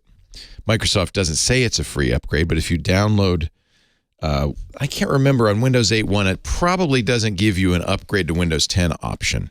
You might look, though, in your updates, see if it does. If it does, that's the easiest way to do it. Otherwise, you'll have to download the Windows 10 installer, which you can get from Microsoft. They have it on a page they call the Media Creation Tool, and just download the Windows 10 installer, and when you run it, it will say, I see you have Windows 8.1. You want me to upgrade that? And you say, yes, please. Okay. Yeah. So is Windows 12 the most? There is no Windows 12. Okay. There is Windows 10, which is going to be current until 2025, as long as, and Microsoft has this little sneaky thing they do now, as long as you keep updating it. The updates run out of time in a couple of years. So you can have an out-of-date Windows 10 that isn't getting security updates. So you definitely want to keep it updated. Look, Microsoft wants people to update because for security reasons, to keep it safe. And after a while, they're going to stop supporting older versions. You can understand that. They don't want to devote all the time and energy to something you bought 5, 10, 15 years ago. So after about 10 years, they say, we got to move you on. Windows 10, I think you'll like, actually. It will look a little different, but I think it's superior to 8.1. 11 is just like Windows 10. But 11 has some other hardware requirements that Asus probably will not satisfy. Okay. So a 10 will probably be the last version of Windows you can get on there, which means come 2025, 3 years from now, you're probably going to want to get a new machine. Okay. All right. Okay. All right. Thank you. You're welcome. It's good to talk to you. The issue, it's complicated.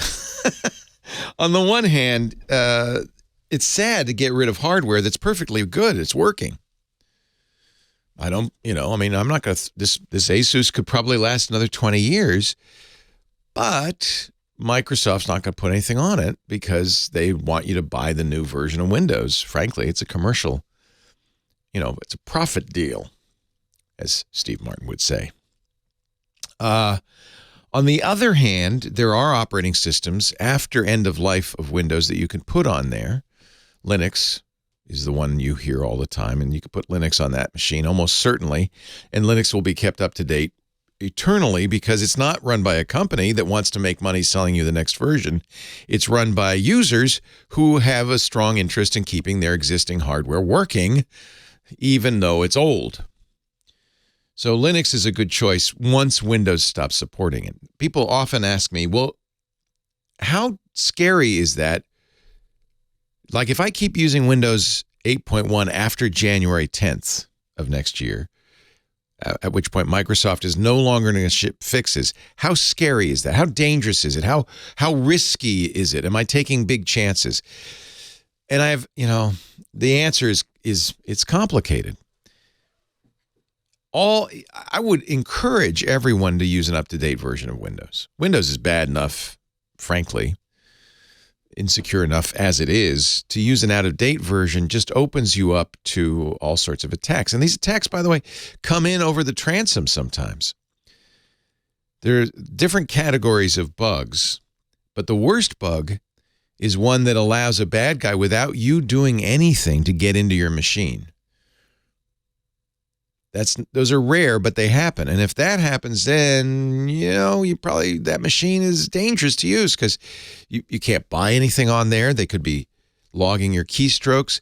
More likely, if you have an out-of-date version of Windows, the most likely scenario is somebody sends you an email with a link, or you see a website. You go to a website, maybe even a website you've gone to many times before, but that website has been hacked and has attacks built into it behind the scenes that will look and see, oh, he's using 8.1. I've got just the thing, and inject something. Again, without you doing anything. Clicking a link or downloading software that's infected. Most of the time, somebody's got to get something running on your system, which usually requires your cooperation. But, it's easy to trick people, unfortunately. So that's the risk. Most of the time, the risk isn't to you, believe it or not. Most of the time when you get hacked, unless you're a corporation, ransomware used to affect individuals. There's no money in that. The bad guys long ago realized much better to attack companies, governments, schools, people with money who will be so desperate to get their data back that they'll attack them and say, for a mere $10,000, you can have your data back. You're not going to give them $10,000, but a company might. So we don't have to worry so much as we used to about ransomware attacks. The biggest risk to running an insecure system is not to you; it's to the internet as a whole. Because mostly now remember, bad guys are looking to make the most money for their attacks. They don't want to nickel and dime it. They want the big score. So nowadays what bad guys do, once they get into your system on January 11th, is take it over and use it to their evil ends. What kinds of things can they do with it? Well, the easiest, fastest one is send spam. But nowadays, that's hard because internet service providers generally block outbound spam, outbound email of any kind from your system. So that's changed over the years. Mostly now what they do is they have your system join a chat room that they use for command and control. And I've seen these chat rooms. This has been going on for years. I've seen them. It's amazing. You'll see thousands of systems joining them every minute as they get co-opted. And then they aim your system at somebody to blackmail them. Usually a gambling site on Super Bowl Sunday, that kind of thing. You don't want to be part of that either. Plus, it makes your machine unreliable. So I think the best thing to do is update. Leo Laporte, the tech guy. Chris Marquardt, photo guy, coming up.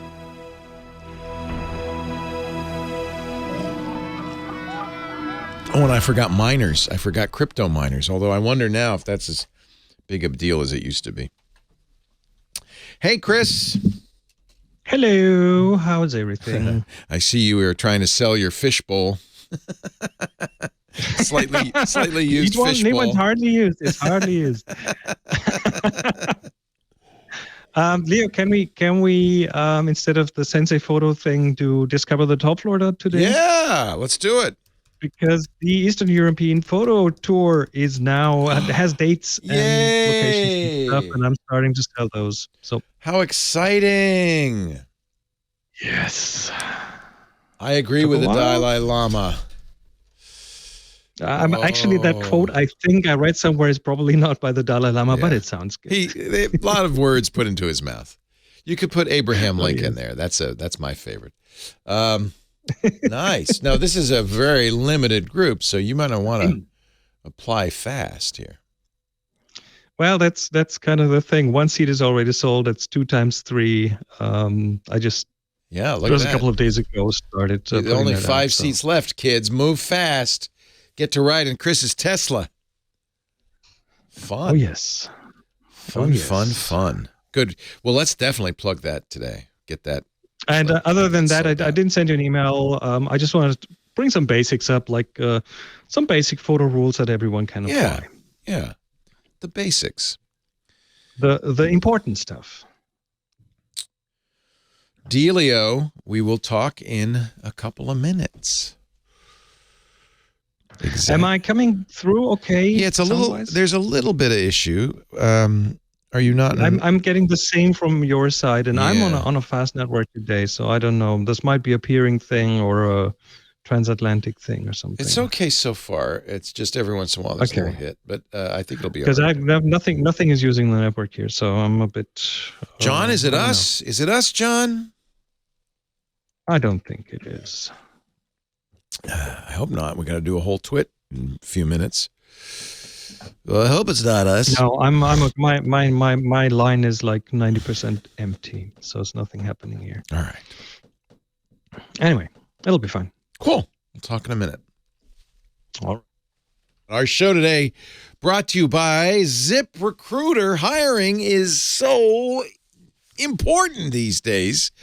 We're in a major labor shortage, right? And finding the right person when you're down a man or a woman can really be a tough thing to do. I know, we're a small company. When somebody resigns or gives us notice, we got to find a replacement. That is problematic because usually that means Lisa, my wife, who's going to be doing the hiring, is already doing their work. But I'll tell you, once we found ZipRecruiter, life got much better. We've hired some of our best employees with ZipRecruiter. It's the place to go where hiring is simple, fast, and smart. A place where a growing business like ours, maybe like yours, can connect to qualified candidates. ZipRecruiter.com/techguy. Now, I'll tell you why Lisa loves ZipRecruiter. First of all, some of our best employees we've hired that way. It's all we use. We love it. She'll post, we'll get a notice on a Monday morning at breakfast. She'll go, oh no, I got to fill the job. It just happened with not so long ago. Our copywriter in the continuity department, we love her, but she got another job. She, I guess, closer to home, so she wanted to take that job. So Lisa says, now what am I going to do? Posts to ZipRecruiter. Now, the first thing that happens, you're posting not just to ZipRecruiter, but to 100+ job boards, to social media, everywhere. They put it out everywhere. With one click of the mouse, you just do that. You might say, well, I don't want to get a million emails or a million phone calls. No, you don't have to worry. It all goes into the ZipRecruiter interface. They reformat the resumes so they're easy to scan. You can have screening questions, true, false, multiple choice, even essays, to eliminate people who don't fit what you need. It's very easy to scan through, rank them. But then another thing happens that's kind of miraculous. ZipRecruiter uses its powerful technology to find candidates in their existing database of more than 1 million resumes, because job seekers go to ZipRecruiter to find jobs. And so they say, well, here's your requirements. Here's 10 people that fit those requirements. And then you get to, if you look at them and say, oh, I like these people, invite them. Which means, by the way, when you invite somebody to apply for your job, that is the best thing you can do. That person is so excited. They're going to respond. They're going to come for the interview. They're going to follow through. So that's a great start. ZipRecruiter is so effective. 4 out of 5 employers who post on ZipRecruiter get a quality candidate within the first day. We post at breakfast, usually before lunch, usually in just an hour or two. Lisa will be saying, oh, we got a good one. Oh, here's another one. It's awesome. That's how we found you, Viva, right? ZipRecruiter, the #1 rated hiring site based on G2 satisfaction ratings as of January 1st, 2022. When Ashley left, we put out a post and we found great candidates right away, and we hired Viva almost instantly, and that's been a great boon. She's wonderful. Right now, ZipRecruiter, you can try it for free. Just go to ZipRecruiter.com/techguy, ZipRecruiter.com/TECHGUY. ZipRecruiter. It's the smartest way to hire. ZipRecruiter.com/techguy. It's time for Photo Guy, Chris Marquardt. He is the photographer, a legend, a podcaster, a book author, and he is leading some Eastern European photographic expeditions soon. You can find out about him at discoverthetopfloor.com. Hello, Chris Marquardt. Hello, Leo Laporte. How's everything today? It's great. It's great. Tell me about these Eastern European photo road trips. What are you going to do? So in summer, I did a scouting tour to Transylvania, from Berlin. Yes, from Berlin to Budapest, to Vienna, Dresden, Prague, and I've been testing out if this whole thing is a good idea, and it turns out yes, it is. So very photogenic, very beautiful areas.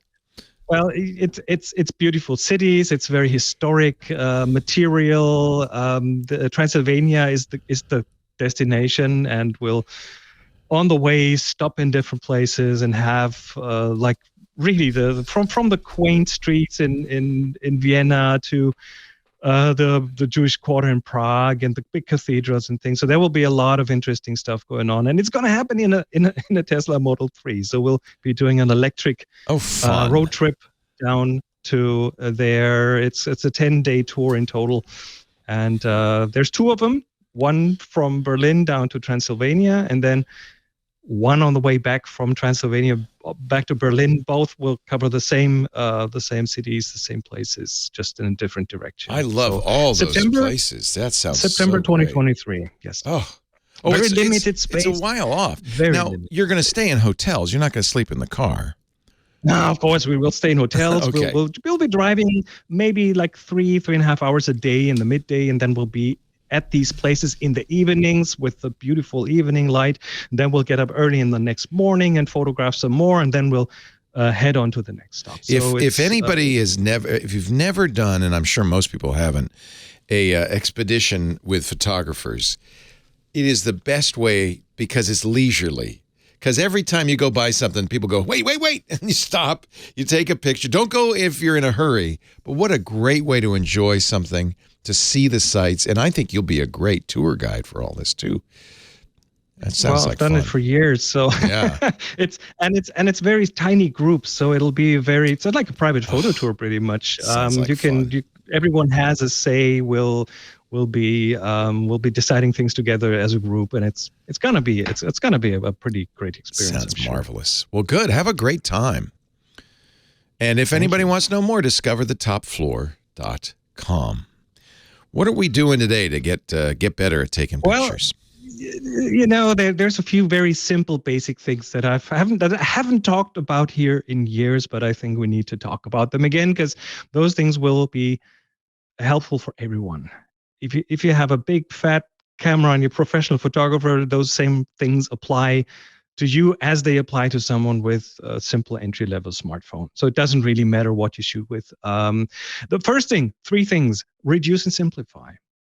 Take a real close look at what you frame in your shot. Look through the viewfinder or on your display, and have a look at: is there clutter in the background? Is there stuff that distracts from your subject? Is there a clear subject? Are you sure you have it's clear what it's about, what the photo is about? That's the single most common mistake I see in snapshots. It's just a thing.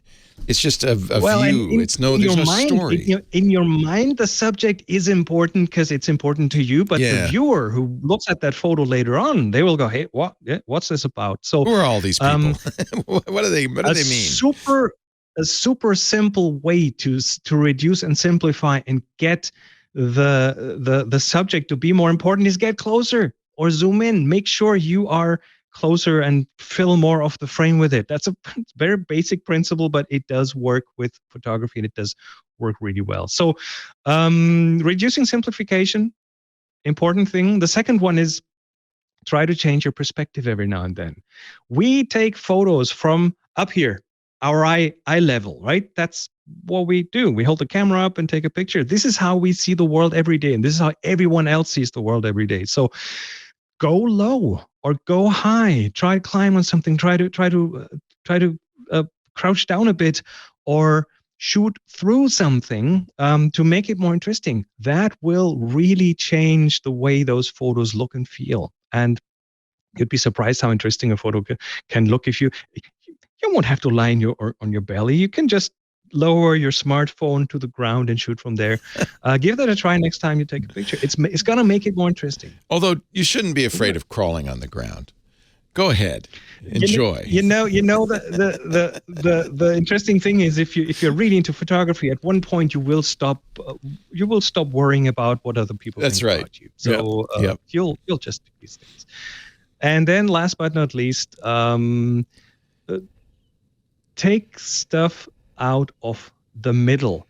The cameras, when you look through a camera, through a viewfinder, it kind of suggests that what is important should be in the middle, because that's where these little circles are, and the little boxes that give you like that blink and tell you if it's in focus and so on.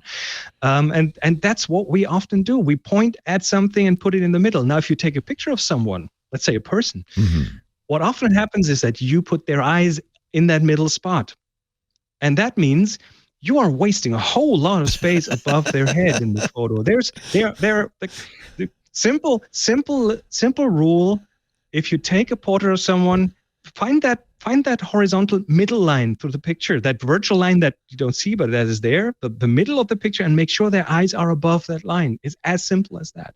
Make sure their eyes are above that line and use a bit more of that space on the top. That's true for everything. If you put stuff in the middle, you are usually wasting space, which kind of goes back to the decluttering, reducing, simplification. To go a bit closer, fill more of the frame with it, and you'll have better photos. Super simple, but it's very effective.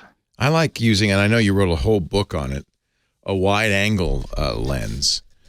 Oh, that means you have to go even closer. Well, yes. That's what I was going to say, because it tends to bring in everything, right? You have this vast array of stuff, which is fine for some things, but mostly, yeah, you want to get closer and closer, but don't get too close because people's noses get big, and then it's not flattering. Well, with portraits, yeah, but then if you have something interesting that you want to showcase, a wide-angle lens can help you, or the wide-angle camera in your smartphone. Many smartphones now have a super ultra wide-angle camera. Yeah. I tend to use that a lot. I love the look. It really lets you emphasize things. You get close to something, and the rest kind of disappears in the distance. That's another way to declutter.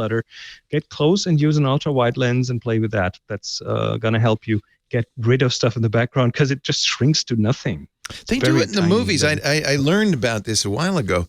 When you see a tight close-up in a movie, usually the camera is right in the actor's face, that they will switch lenses as they're filming, and they'll do at wide angle for those close-ups. It's interesting. Yes. Yeah, you get a better shot that way. It's a much more intimate shot. And again, yeah, of course, watch out for those distortions that you get when you have a super wide angle lens. Especially when you put something outside the middle to the side of the frame, then they'll end up having egg-shaped heads. Which doesn't always Again, nice, it's a fine effect as long as you know you're doing it. If it's intentional, everything's fine. If it's not, then you might get some complaints from your subjects. Yes. So don't show them. That's the key. Or be careful. Chris Marquardt did write, and I recommended a great book. He's written many books, but he has a great book on wide-angle photography, film photography.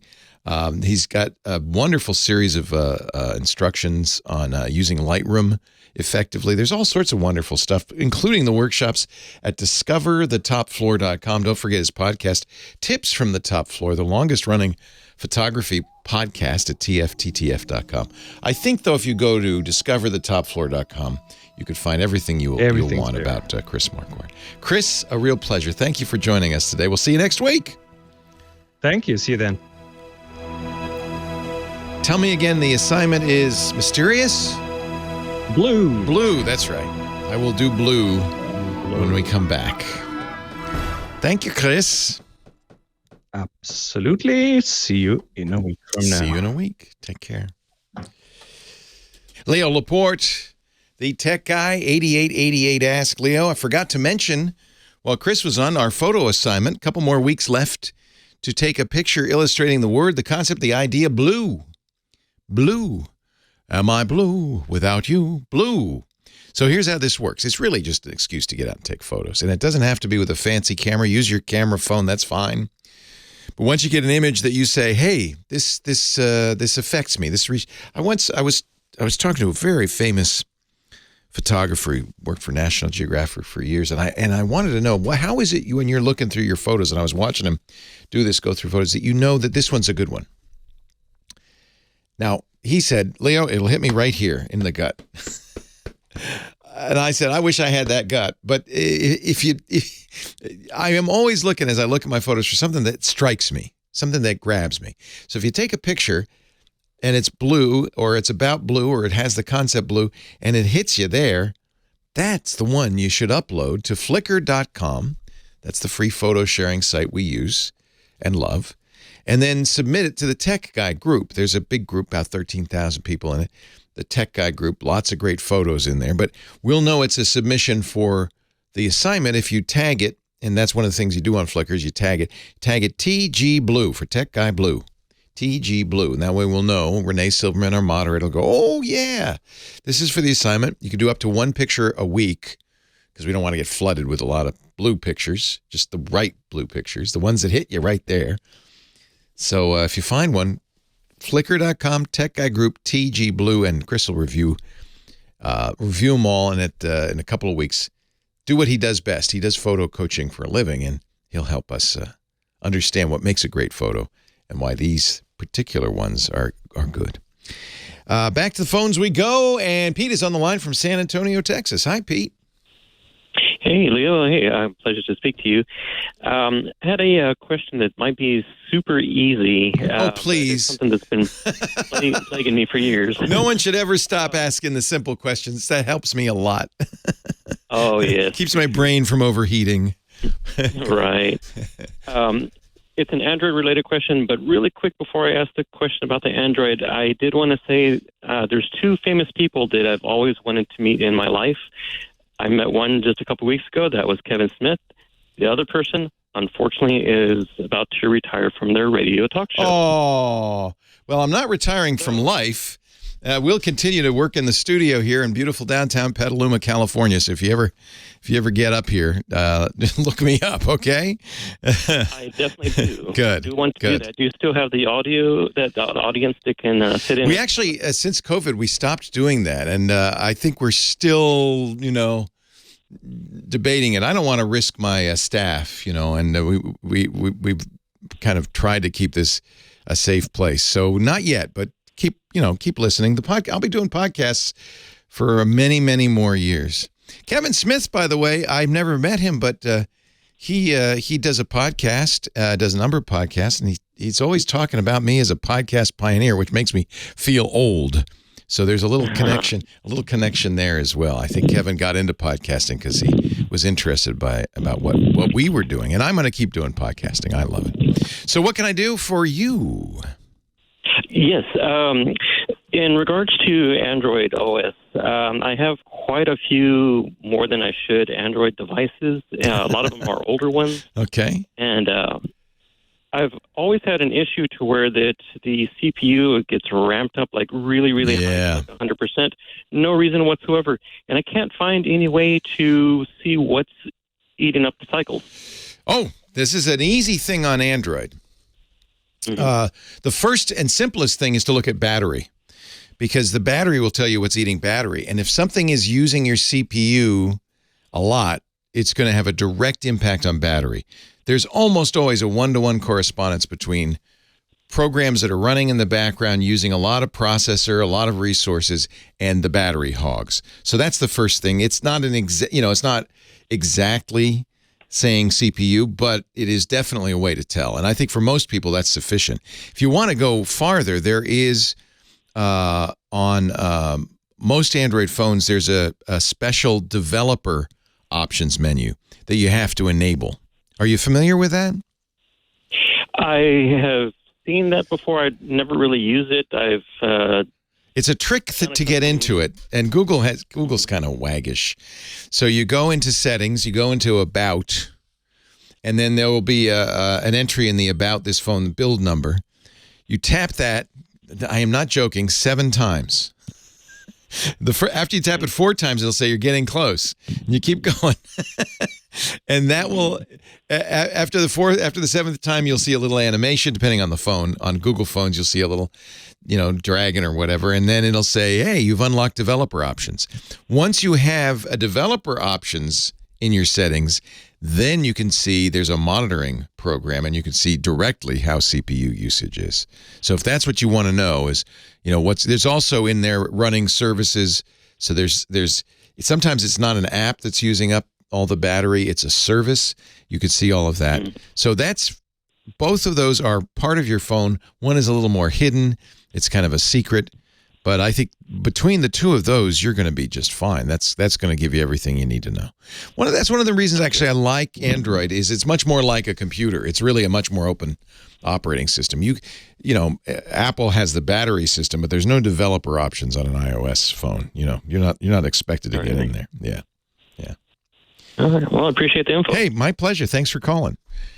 Android is one of those things that you can hack the phone. You can often do what they call root it, which means give yourself full privileges, which allows you to modify the firmware. There's all sorts of stuff. And you said you have a lot of older Android phones. I wouldn't want to do it with my main phone, right? I still want to get phone calls. But if you have an older Android phone, that's a great thing to mess around with and really learn the guts of Android.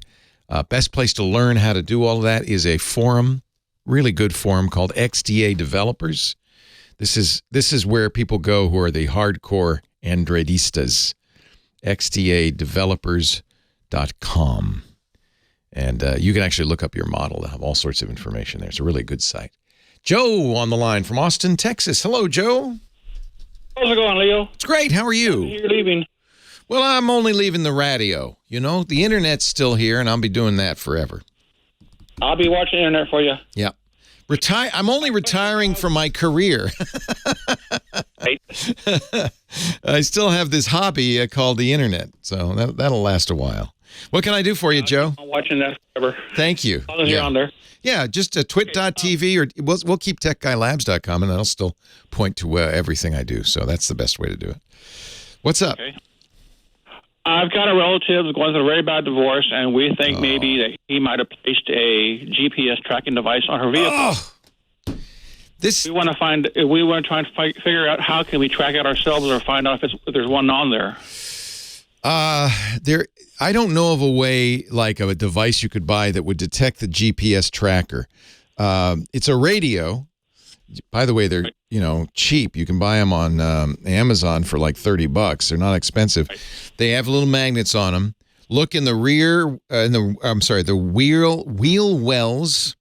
Look under the bumper. Look around. It's not tiny. It's about the size of like a card. Yeah, or even sometimes as small as a matchbook. But it will be visible, and if you carefully examine the undercarriage or get a mechanic to do that, a mechanic could find it too. Just say, hey, find anything that's magnetically attached to the car. I don't know if there should be. Right? Yeah, it'll just be right on there. I wonder if there's some sort of GPS detector, because it does have the thing is they're passive in the GPS thing. But eventually they have to go on to the 3G or 4G cell network and transmit location back, right? Somebody had told us the ability might be Bluetooth, like an Apple Tile. The Apple will let you know. If you have an iPhone, it'll let you know it's going along with you. If you don't, there's an app for Android that will tell you if you look up the air tags on Android. There are GPS track detectors. I've never tried them. But that might be worth looking up too. Leo Laporte, the tech guy. This is interesting. So there's RF wireless signal detector wands. They're expensive though. They're hundreds of dollars. I think AirTag is not as effective. I mean, if the X is not too sophisticated, he might have tried that. But it's not the best way to track somebody, frankly. And because of this, it will start beeping if he's not nearby. So it's not a very loud beep, but listen for it. Where she worked, it's a government installation, and they told her that her vehicle's emitting signals. Oh, so they have an RF detector. I don't know what they have. Interesting. Yeah, the AirTag is just Bluetooth. The AirTag doesn't use 3G, doesn't use a cell network. It's pure Bluetooth. Oh, yeah, he could have, he would have hidden it in the cushions or lots of places you could put it. It's the size of a quarter. So on an iPhone, it will tell you. And then on Android, Apple has made a program called Tracker Detect that's free to download that will scan for trackers. I've used it. I haven't found it to be that good, but it's worth it. At least it's free, and try it, right? I'll tell her that. Yeah. Okay. Yeah. Well, that's interesting. So they said, did they tell her what kind of emissions? Did they say Bluetooth? They just said emitting signals. Huh. I wonder what that was. I mean, most cars emit signals. They have a lot of cars have 3G built in. Yeah, and we kind of thought maybe it might have been like the Bluetooth for the vehicle, or maybe it's wireless. Yeah, I mean that's not meaningful. Almost all modern cars have OnStar or that kind of thing, that the telematics are connected to the cell network. So that's not. I mean, yes, many cars emit signals. I would love to know what kind of signals. If they say Bluetooth, maybe there's some AirTags. Get Tracker Detect if she's on Android, and Apple Apple's iPhones are supposed to say, hey, there is an unknown, and I've seen this, an unknown AirTag around.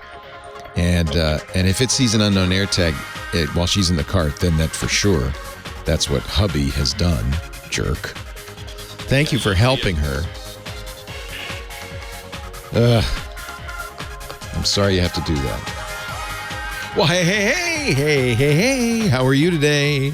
Leo Laporte here, the tech guy. Time to talk computers, the internet, home theater, digital photography, smartphones, smart watches, all that jazz. 8888 Ask Leo, the phone number 888-827-5536, toll free from anywhere in the U.S. or Canada. Outside that area, you could still call us, but you got to use Skype out or something like that to call. 8888 Ask Leo. Website where all the links are, techguylabs.com.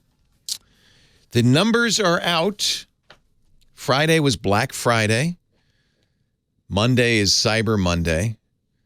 Do those really still make sense? You know, it made a lot of sense pre-COVID. Remember, people used to line up at Target and various stores, and there'd be fist fights in the aisles as you got the 4 TVs that were priced at below cost, and everybody's fighting for that kind of. That all seems to have ended, hasn't it? Or did you see any? Did you see any fracases in your shopping? Did you go out at all on Friday? I think a lot of people now, it's just online. It's just online. There was a surge in in-person shopping this year. There was a surge last year, too, even though COVID hasn't really left us completely. People finally just said, I'm going out. I don't care. According to the Wall Street Journal, shoppers still bought items online this year, but many browsed in stores, reveling in a holiday tradition, according to early data. Shoppers who held off on purchases, this is the Wall Street Journal, are betting on even better deals. Are you doing this in the days leading up to Christmas, which is a Sunday this year? High gasoline and grocery prices also, inflation weighing on many households. But in-store traffic went up 7% on Friday. That was over already increased Black Friday of last year. This is according to Retail Next. Traffic went up 7%, but in-store sales went up 0.1%, which is nothing, in other words. And in fact, the average shopper spent less per visit than last year. So a lot of looky-loos. I think probably a lot of us went into stores, looked and said, that's not a deal, and walked out. Or, oh, that's nice. Did you do this? Oh, that's nice.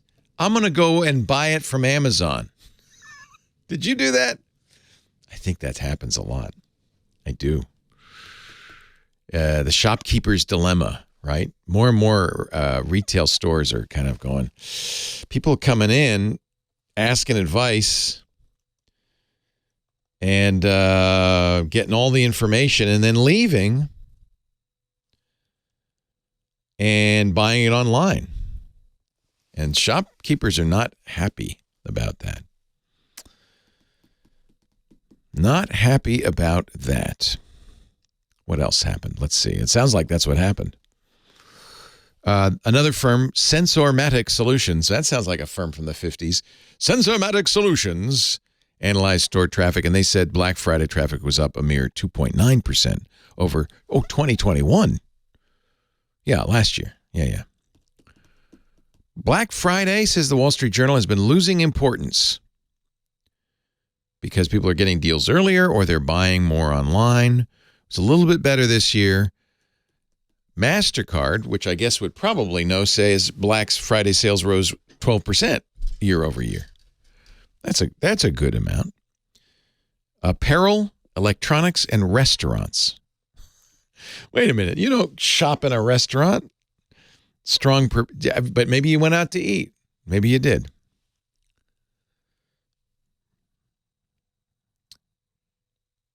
Anyway, I guess it's kind of a mixed bag, isn't it? Wasn't a great Black Friday, but I think a lot of this now, I think we've used to it now thanks to internet shopping and so forth. It's spread out over the month. That's what Scott Wilkins was saying about TVs. Many of these deals will last all month. And maybe inflation's hitting it too a little bit.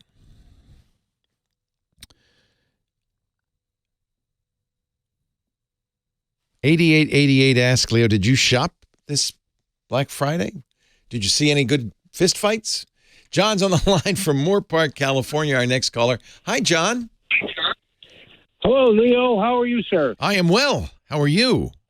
Well, I'm fine. I plan on being fine, but I'm in charge of the computer room at our senior center here. Actually, it's in Simi Valley. Mm-hmm. And a lady came up with me with that question, so I thought I would ask you. Question is there an app that she could use in case she died suddenly? Wait, what? Wait a minute. She's dead. Obviously, she can't use any app. So it would be an app that somehow monitors her. I'm not exactly sure of the parameters of the question, but and I said, well, they call that this is beyond my. I'll call Leo. They call that a dead man's switch. You know, they have those on trains where the engineer has to keep his foot on a button to keep going. If he passes out or dies, the train stops. There is dead man's. This is going to answer your question. There's no app that'll do this, but there are websites that will do this. In fact, there's one called deadmanswitch.net. I love it. Okay. And what it will do is it will send you a text message or an email or a browser notification every 30 days, 45 days, whatever you choose. And if you don't respond, it'll assume you're dead. Now, it doesn't ask for a password. So imagine that you get a text message. What's her name? My name is John. No, but what's her name? Do you know? I did not ask. Okay. I did not ask. So let's say it's Beatrice. Imagine Beatrice every month gets a text message. Beatrice, are you alive? And she goes, yes. And it goes away. But if it goes a certain period of time, and again, deadmanswitch.net, you can then set it up so it will send out emails. I have died. Oh, that is wonderful. I do this every Friday, and this is about a 2-week-old question because we didn't have a meeting. There's no phone app, but this is in a way a phone thing because you can have it go to your text messages. So it is kind of a phone thing that you have to respond.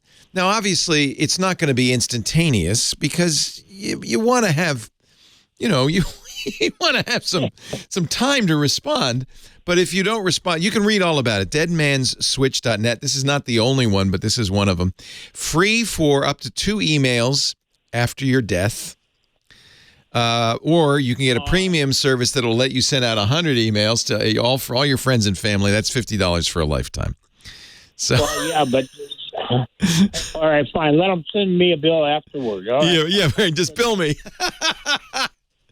So I think it's this. Now, I have to be frank. Who knows if this service will go forever? I don't. It's an interesting idea. There are more than one service like this. This one's been around for a while. That's a good sign. But there are other companies that do this as well, and you could even do this yourself if you were pretty sophisticated. John, you run the tech department. You could set up, if you want, a server. This was beyond my capacity. Okay. So I said this is where I said, well, weekend is coming up. It's a Friday. I'll wait till Saturday or Sunday and call Leo. Yeah. So that's what they call it, a dead man's switch. And there is email. There are services. You could create your own, of course. I'm writing this down. Thank you, Leo. And always have an answer. And as long as we're talking about this, it is prudent. We talked about this yesterday too.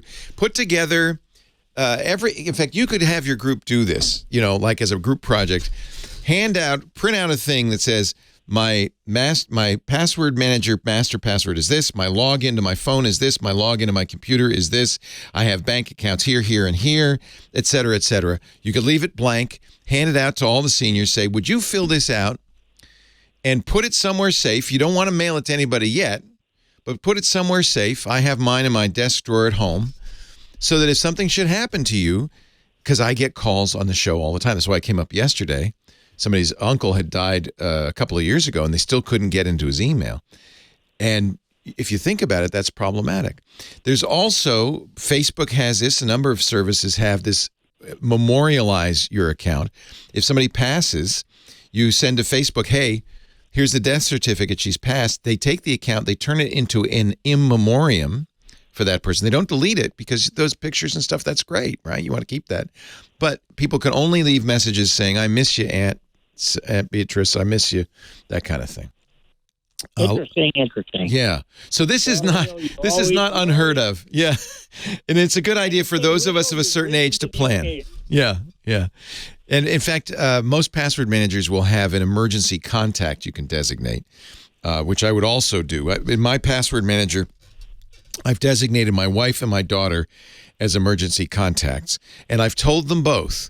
And so if I should pass suddenly without giving them any information, they can then contact the password manager saying, Leo's gone, and the password manager will then automatically send me an email.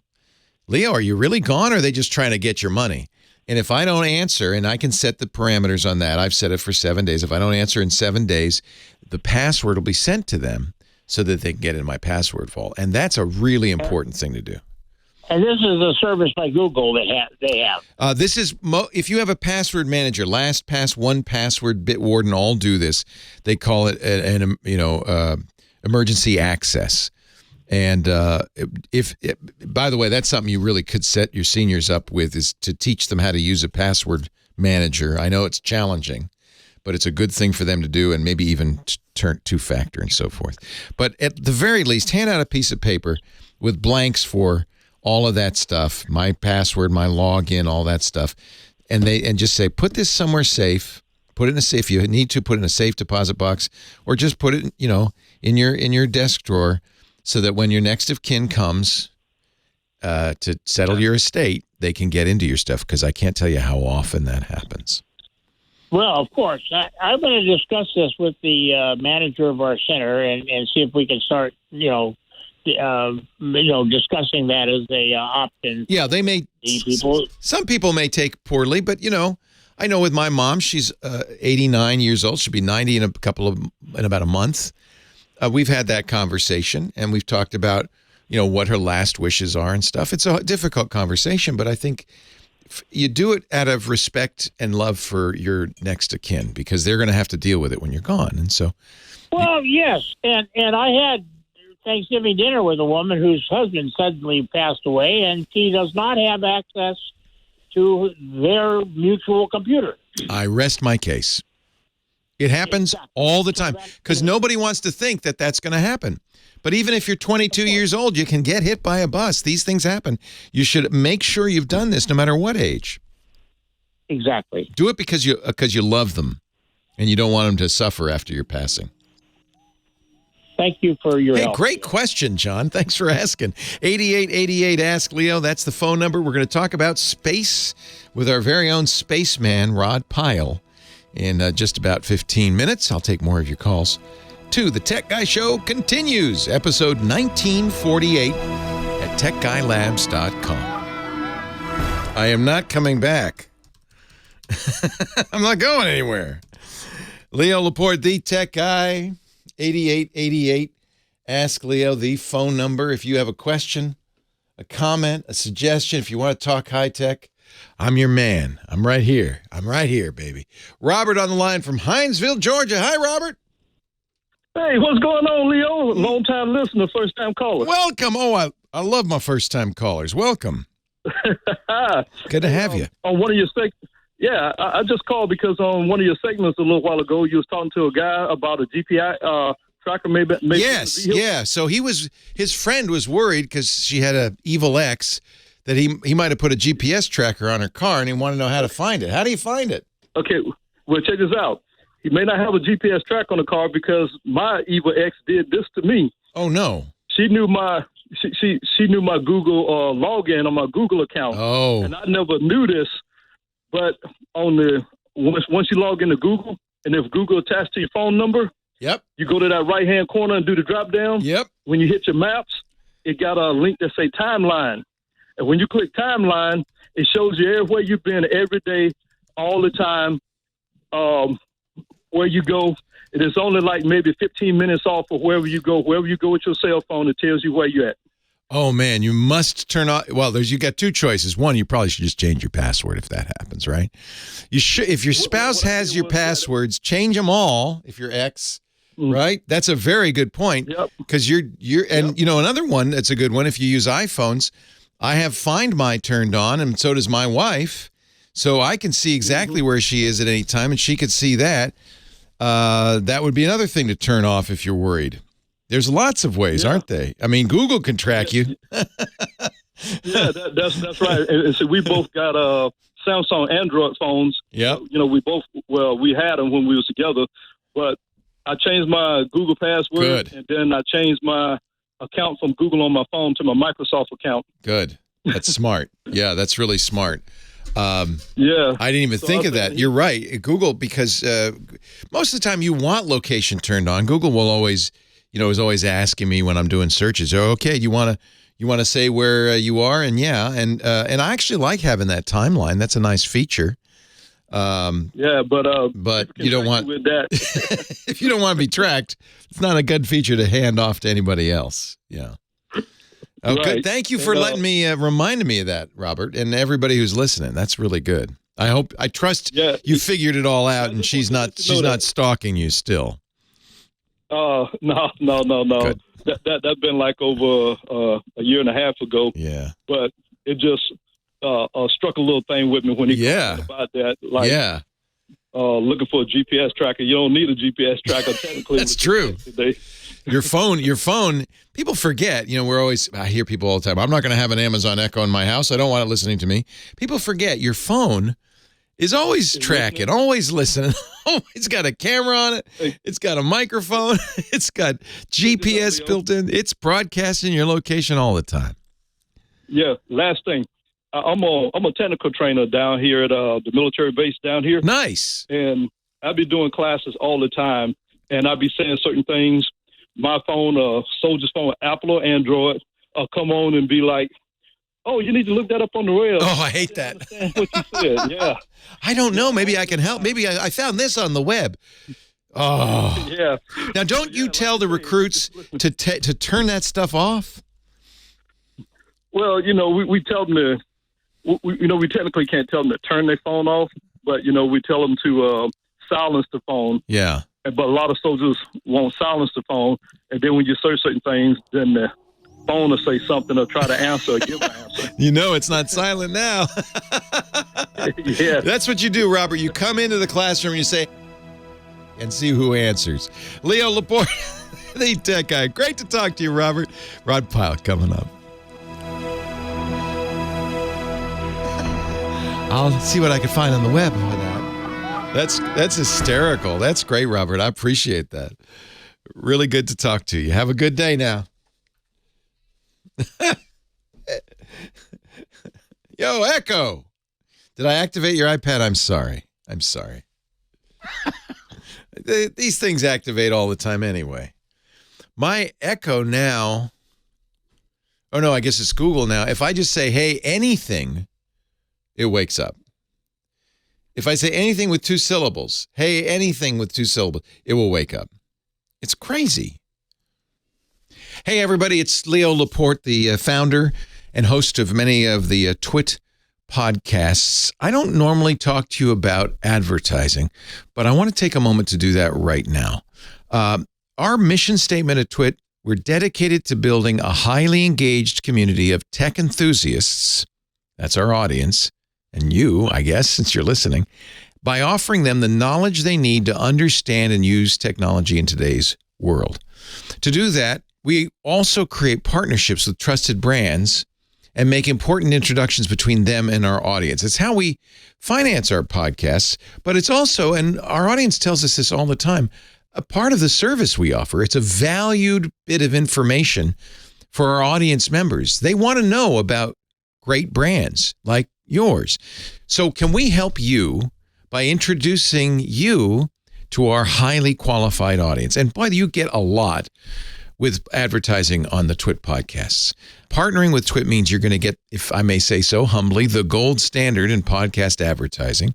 And we throw in a lot of valuable services. You get a full service continuity team supporting everything from copywriting to graphic design. I don't think anybody else does this or does this as well as we do.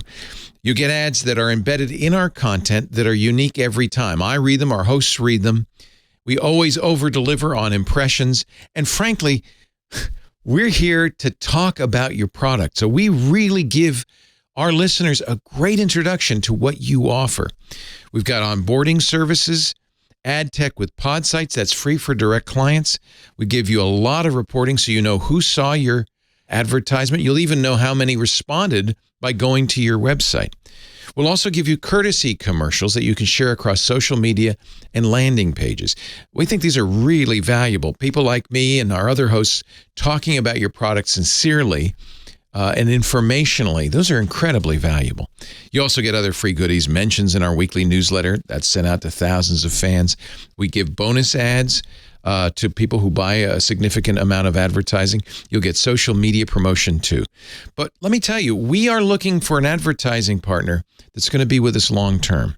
Visit twit.tv/advertise. Check out our partner testimonials. Tim Broom, founder of IT Pro TV. They started IT Pro TV in 2013, immediately started advertising with us, and grew that company to a really amazing success. Hundreds of thousands of ongoing customers. They've been on our network for more than 10 years, and they say, and I'll quote Tim, "We would not be where we are today without the Twit network." That's just one example. Mark McCrary, who's the CEO of Authentic, he was actually one of the first people to buy ads on our network. He's been with us for 16 years. He said, and I'm quoting, "The feedback from many advertisers over those 16 years across a range of product categories is that if ads and podcasts are going to work for a brand, they're going to work on Twitch shows." I'm proud to say that the ads we do over-deliver. They work really well because they're honest. They have integrity. Our audience trusts us, and we say, this is a great product. They believe it. They listen. Our listeners are highly intelligent. They're heavily engaged. They're tech-savvy. They're dedicated to our network. And that's partly because we only work with high-integrity partners that we have thoroughly and personally vetted. I approve every single advertiser on the network. If you're ready to elevate your brand and you've got a great product, I want you to reach out to us. Advertise at twit.tv. So I want you to break out of the advertising norm, grow your brand with host-read, authentic ads on twit.tv. Visit twit.tv/advertise for more details or email us advertise@twit.tv if you're ready to launch your campaign now. Ladies and gentlemen, boys and girls, it's time to head out into space. Your captain for our flight today, Commodore Rod Pyle, editor-in-chief of Ad Astra magazine at space.nss.org, author of so many great books about space, including First on the Moon, the 50th anniversary of the lunar landing. It's kind of cool because we're now reliving the Apollo program in a way, aren't we, Rod? Yeah, we really are. And I think it's a good thing, as you were invoking all those search activation words, that you didn't say, "Hey, Callisto, abort," because you don't want to send the Artemis capsule into the lunar surface. Let's talk. So in the Orion, there is an iPad and an Echo device. Yeah. And a database. A database of answers. Yeah, because there's no time to send it back and forth, right? So they think that astronauts, rather than flipping a switch or tapping a button, would rather talk to Echo? Well, so let's say you're out doing a spacewalk, right? And, and traditionally, if you had a question, you would radio down to Mission Control and they'd answer it. And of course, they can still do that. But, if you're out there doing an EVA and you're replacing a solar panel, they just shipped up some new solar panels, and you're thinking, gosh, what was the first role Rock Hudson ever did in the movie back in the 1940s?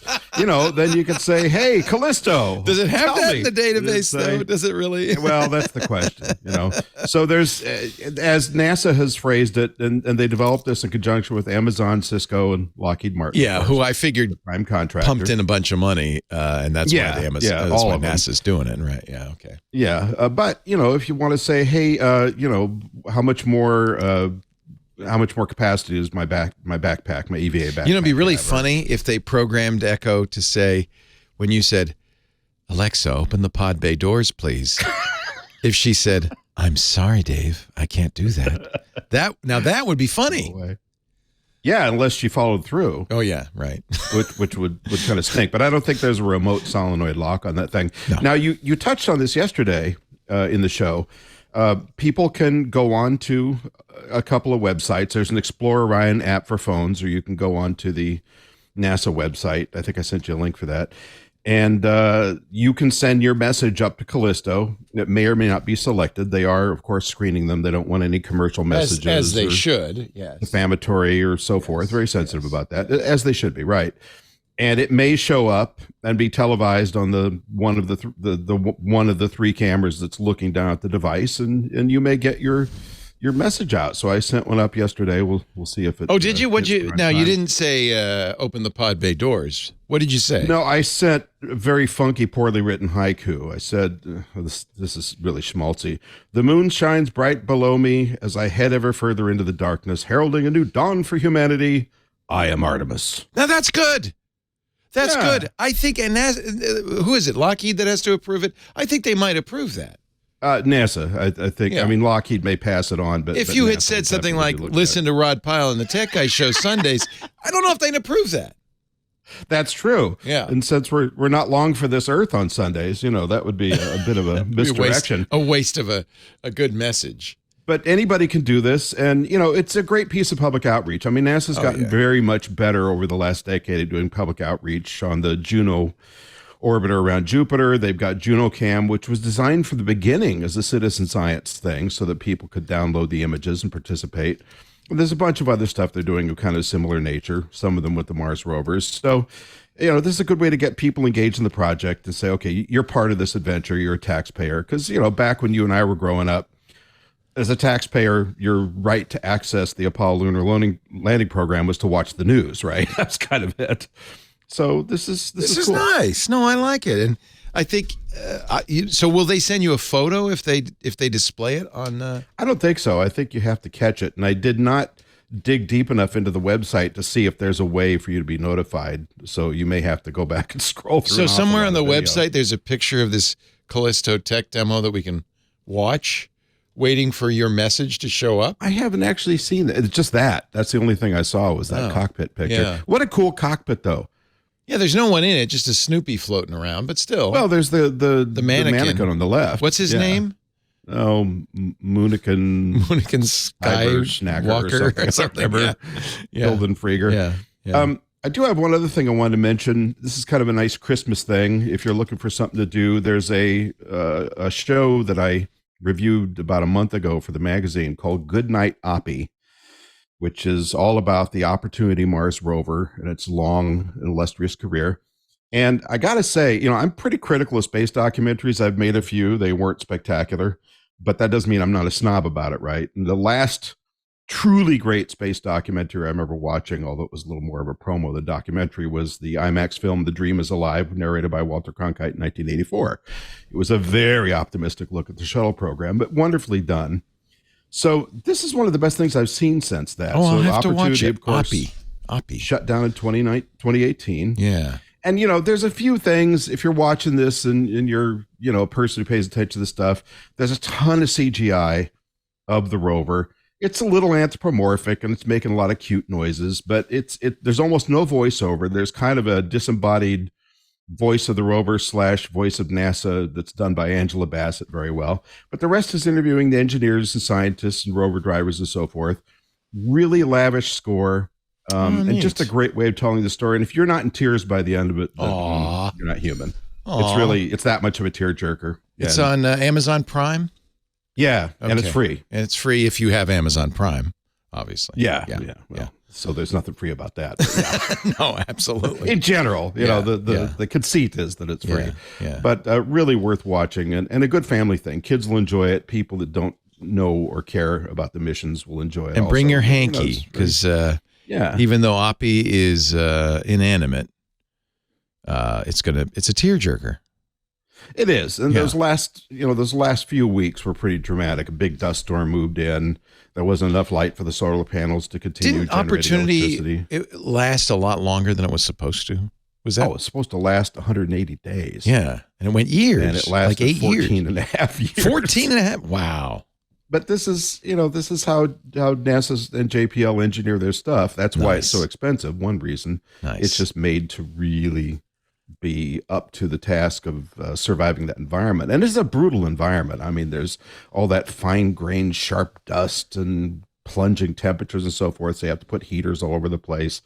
You have to really be careful about sealing up any kind of bearings or anything else. So really well worth checking out.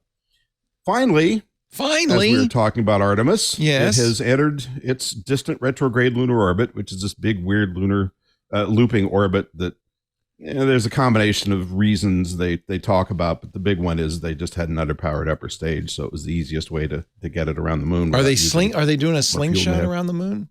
Yeah, they did a slingshot, and then they went into a high orbit, which is interesting because it's so far out, it's actually surpassed the flyby that Apollo 13 did. So it's the farthest man. No, it's not. It is. It's the farthest crew-capable spacecraft. As of tomorrow, crew-capable. That's the key. 273,000 miles tomorrow, which beats Apollo 13, by about 25,000 miles. I mean, who cares about these records? You know, it's up there. It's working. Everything's fine. We're happy about that. The big test will be on December 11th when it comes home and re-enters and splashes down off the coast of Southern California. You want to see how that heat shield did at the 25,000 mile per hour, 5,000 degree Fahrenheit reentry, because that's so far a big success. Important. Yeah. Yeah. And I apparently owe an apology to everybody. I triggered their Amazon. Hey, Ziggy, open the pod bay doors, please. I'm sorry, Dave. I'm afraid I can't do that. Also, I'm not Hal, and we're not in space. So I apologize to everybody who got that message. I promise I will not use a trigger word in vain. Again. Thank you, Rod Pyle. My pleasure. Space.nss.org. Oh, and This Week in Space, the podcast. TWIS. Yes.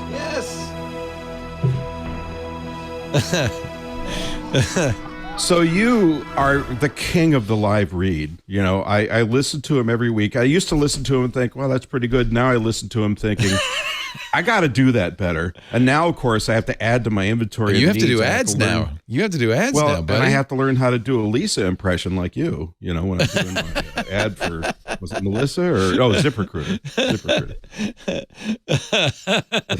But that's a real skill. You know? Yeah. I watched I used to watch on the Carson show Ed McMahon feed Alpo to dogs. I used to listen to Paul Harvey talk about the Bose Soundwave and all that stuff. And so you're putting your words way too close together for Paul Harvey, but Paul I understand Harvey. What you mean. Somebody once told me towards the end, they were at where he used to do WGN somewhere in Chicago, and they were in the elevator, and the door opens, and there's Paul Harvey, and he says, "Hello, American." Wow, that's a true believer. So I think he knew that he was, kind of this cultural phenomenon towards the end. He worked, unlike me, he worked practically to the day he died. He'd never stopped doing it. He was in his 90s. Don't do that. Well, go have fun. I kind of like doing podcasts. I've been thinking about this because this whole retirement Just don't work thing. as hard as you have been. Yeah, well, I'll have Saturdays off. I will only work 3 days a week. I'll do 6 shows in 3 days, but I'll only work 3 days a week. I was thinking, well, would I be bereft if I literally were hanging up the microphone and just walking away? And I think I would. That'd be hard. I think it'd be hard. I'm so used to people having to listen to me. You'd start like doing random conversations with people on Market Street. I gave up radio once before when I was 32. I thought, actually I was 30. I thought, I'm too old for this. I should get a real job. And I started working for a startup as marketing director. And about a month or two in, I started doing, routines in the cubicle. I would stand up and start talking. You get really used to having people forced to listen to you. Yeah. So, well, they're not forced to. Your audience right. is voluntary, as far as I know. They can turn the dial. It's not only Lisa's forced to listen to me. Well, yeah. And the irony of it is, I don't talk when I get home. I'm all talked out. I got nothing to say. In fact, I try to, get on Mastodon and social networks, and I realize I've said everything I have to say. I don't have anything to say. I'm done. I'm used up. Well, and then you got to sit there and type, which is a whole different too much work. Mental process. Too much work. Let me see if I can find the monkey game. The monkey game? Yeah, that game we were playing with our tails. Let me see. Oh, yeah. What was it? It was called. It's called Animal Amazing. It's Bananas. It's Bananas. Oh, couldn't have been much further off there. And Lisa. Lisa, here it is. I had a moment of cognitive dissonance when I first saw what was going on. It's like, what are they? Oh, that's not right. Yeah, it's a little weird. Red and a blue. Get it right. Her sister is so funny because she's cackling.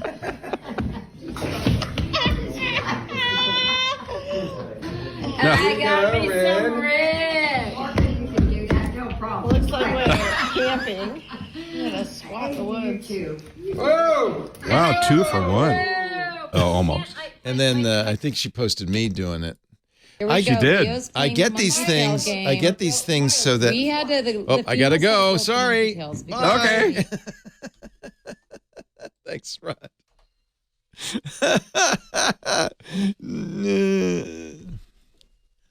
You're not going to do this to me for the next 3 weeks, are you? Oh, yeah. Leo Laporte, the tech guy. None of that. Thank you for letting me be your tech guy or anything, huh? Just goodbye. Thank you. I do want to thank you, though, Professor Laura, our musical director. You always choose apropos music, except just now. Thanks to Kim Schaffer, our phone angel, who answers your calls, and thanks most of all to you, because I couldn't do this without you. I really love being your tech guy. Jim on the line from Charlotte, North Carolina. Hello, Jim. Yes, hi. I'm not going to hold it against you. You stole our running back. Oh, thank you. We love him. Mr. McCaffrey is a very talented individual. I'm sure you guys miss him. Question before. You're a Panthers fan, I take it. I am. We finally won at home. Good. I know you've had this question before, but the back end of it is the hard part. I had my wife call, and her number came in, Michelle or 6 others.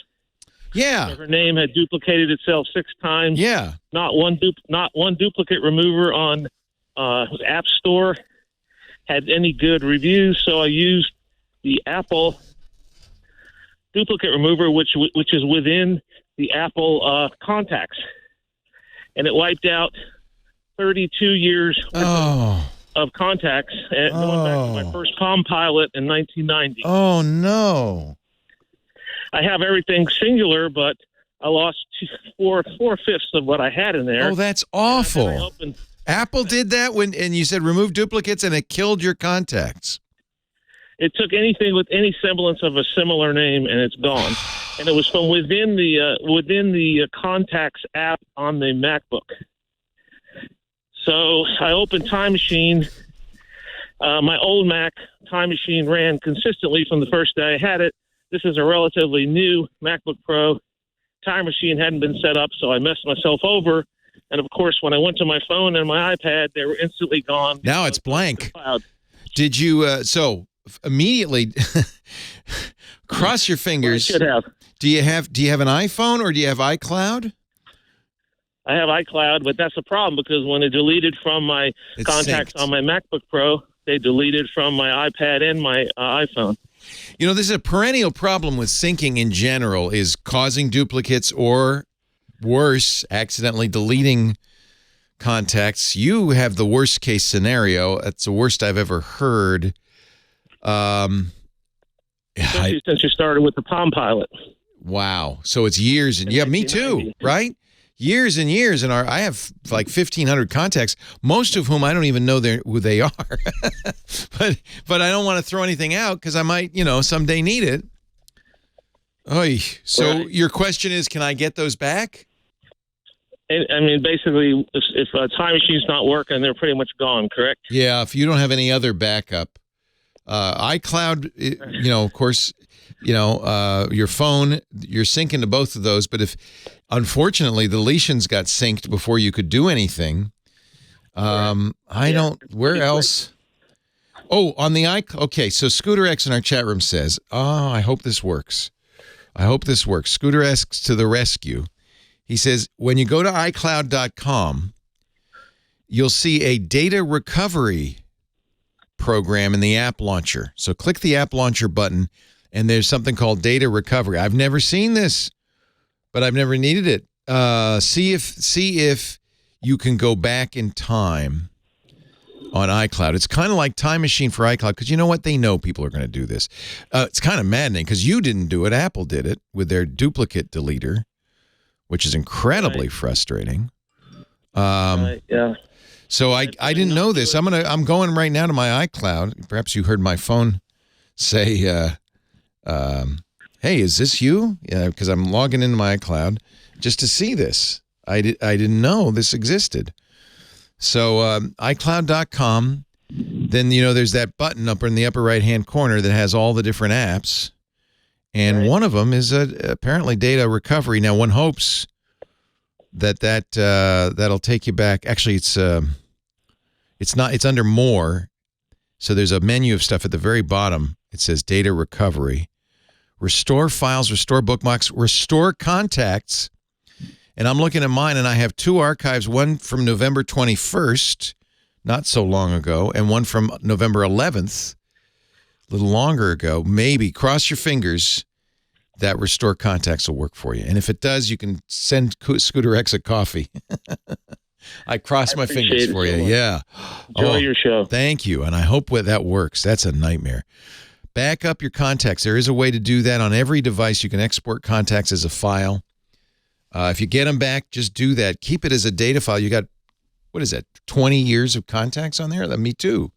Keep that as a data file.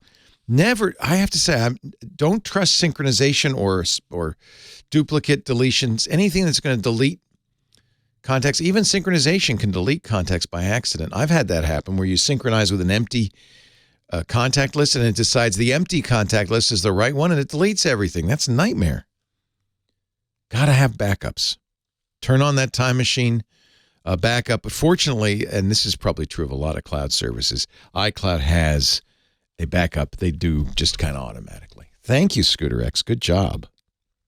Good job. Sharon, our last call of the day, Rialto, California. Hi, Sharon.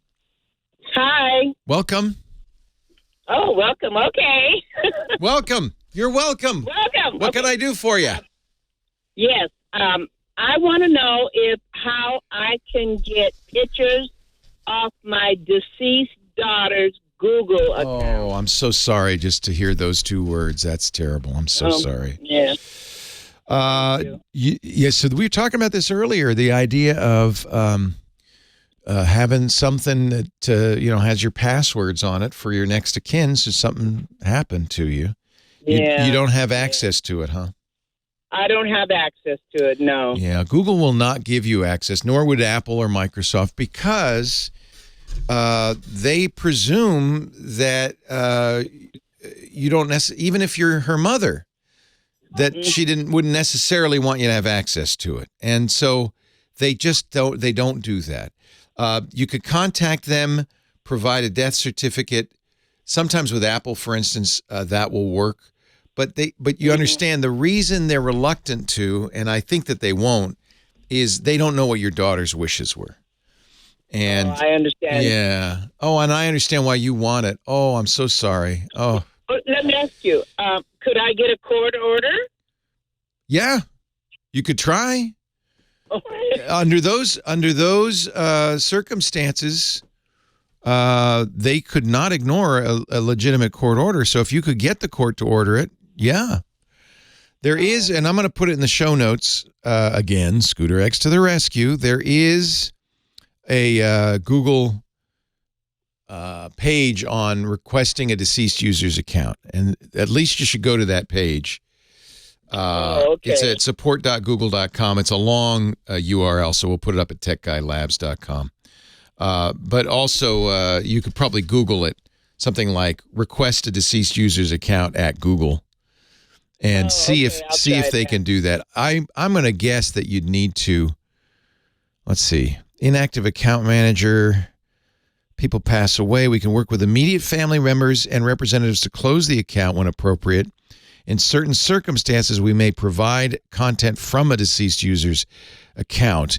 In all of these cases, our primary responsibility is to keep people's information secure, safe, and private. So you understand. Yeah, I can understand that. You could at least ask. And you're right. If you could get a quarter, but the court's going to have the same attitude, which is, well, we don't know what your daughter's wishes were, and we want to respect her privacy, even though you're her mom. I can't even get my kids' medical records, or I couldn't get their college grades because their privacy was protected, unfortunately. I'm so sorry. My deepest condolences, Sharon. Thank you all for joining me. I appreciate your being here. We'll see you next week. Leo Laporte, the Tech Guy. Have a great geek week. Well, that's it for the Tech Guy Show for today. Thank you so much for being here. And don't forget, TWIT, T-W-I-T. It stands for This Week in Tech, and you'll find it at twit.tv, including the podcasts for this show. We talk about Windows on Windows Weekly, Macintosh on Mac Break Weekly, iPads, iPhones, Apple Watches on iOS Today, security on Security Now. I mean, I can go on and on. And, of course, the big show every Sunday afternoon, This Week in Tech. You'll find it all at twit.tv. And I'll be back next week with another great Tech Guys show. Thanks for joining me. We'll see you next time.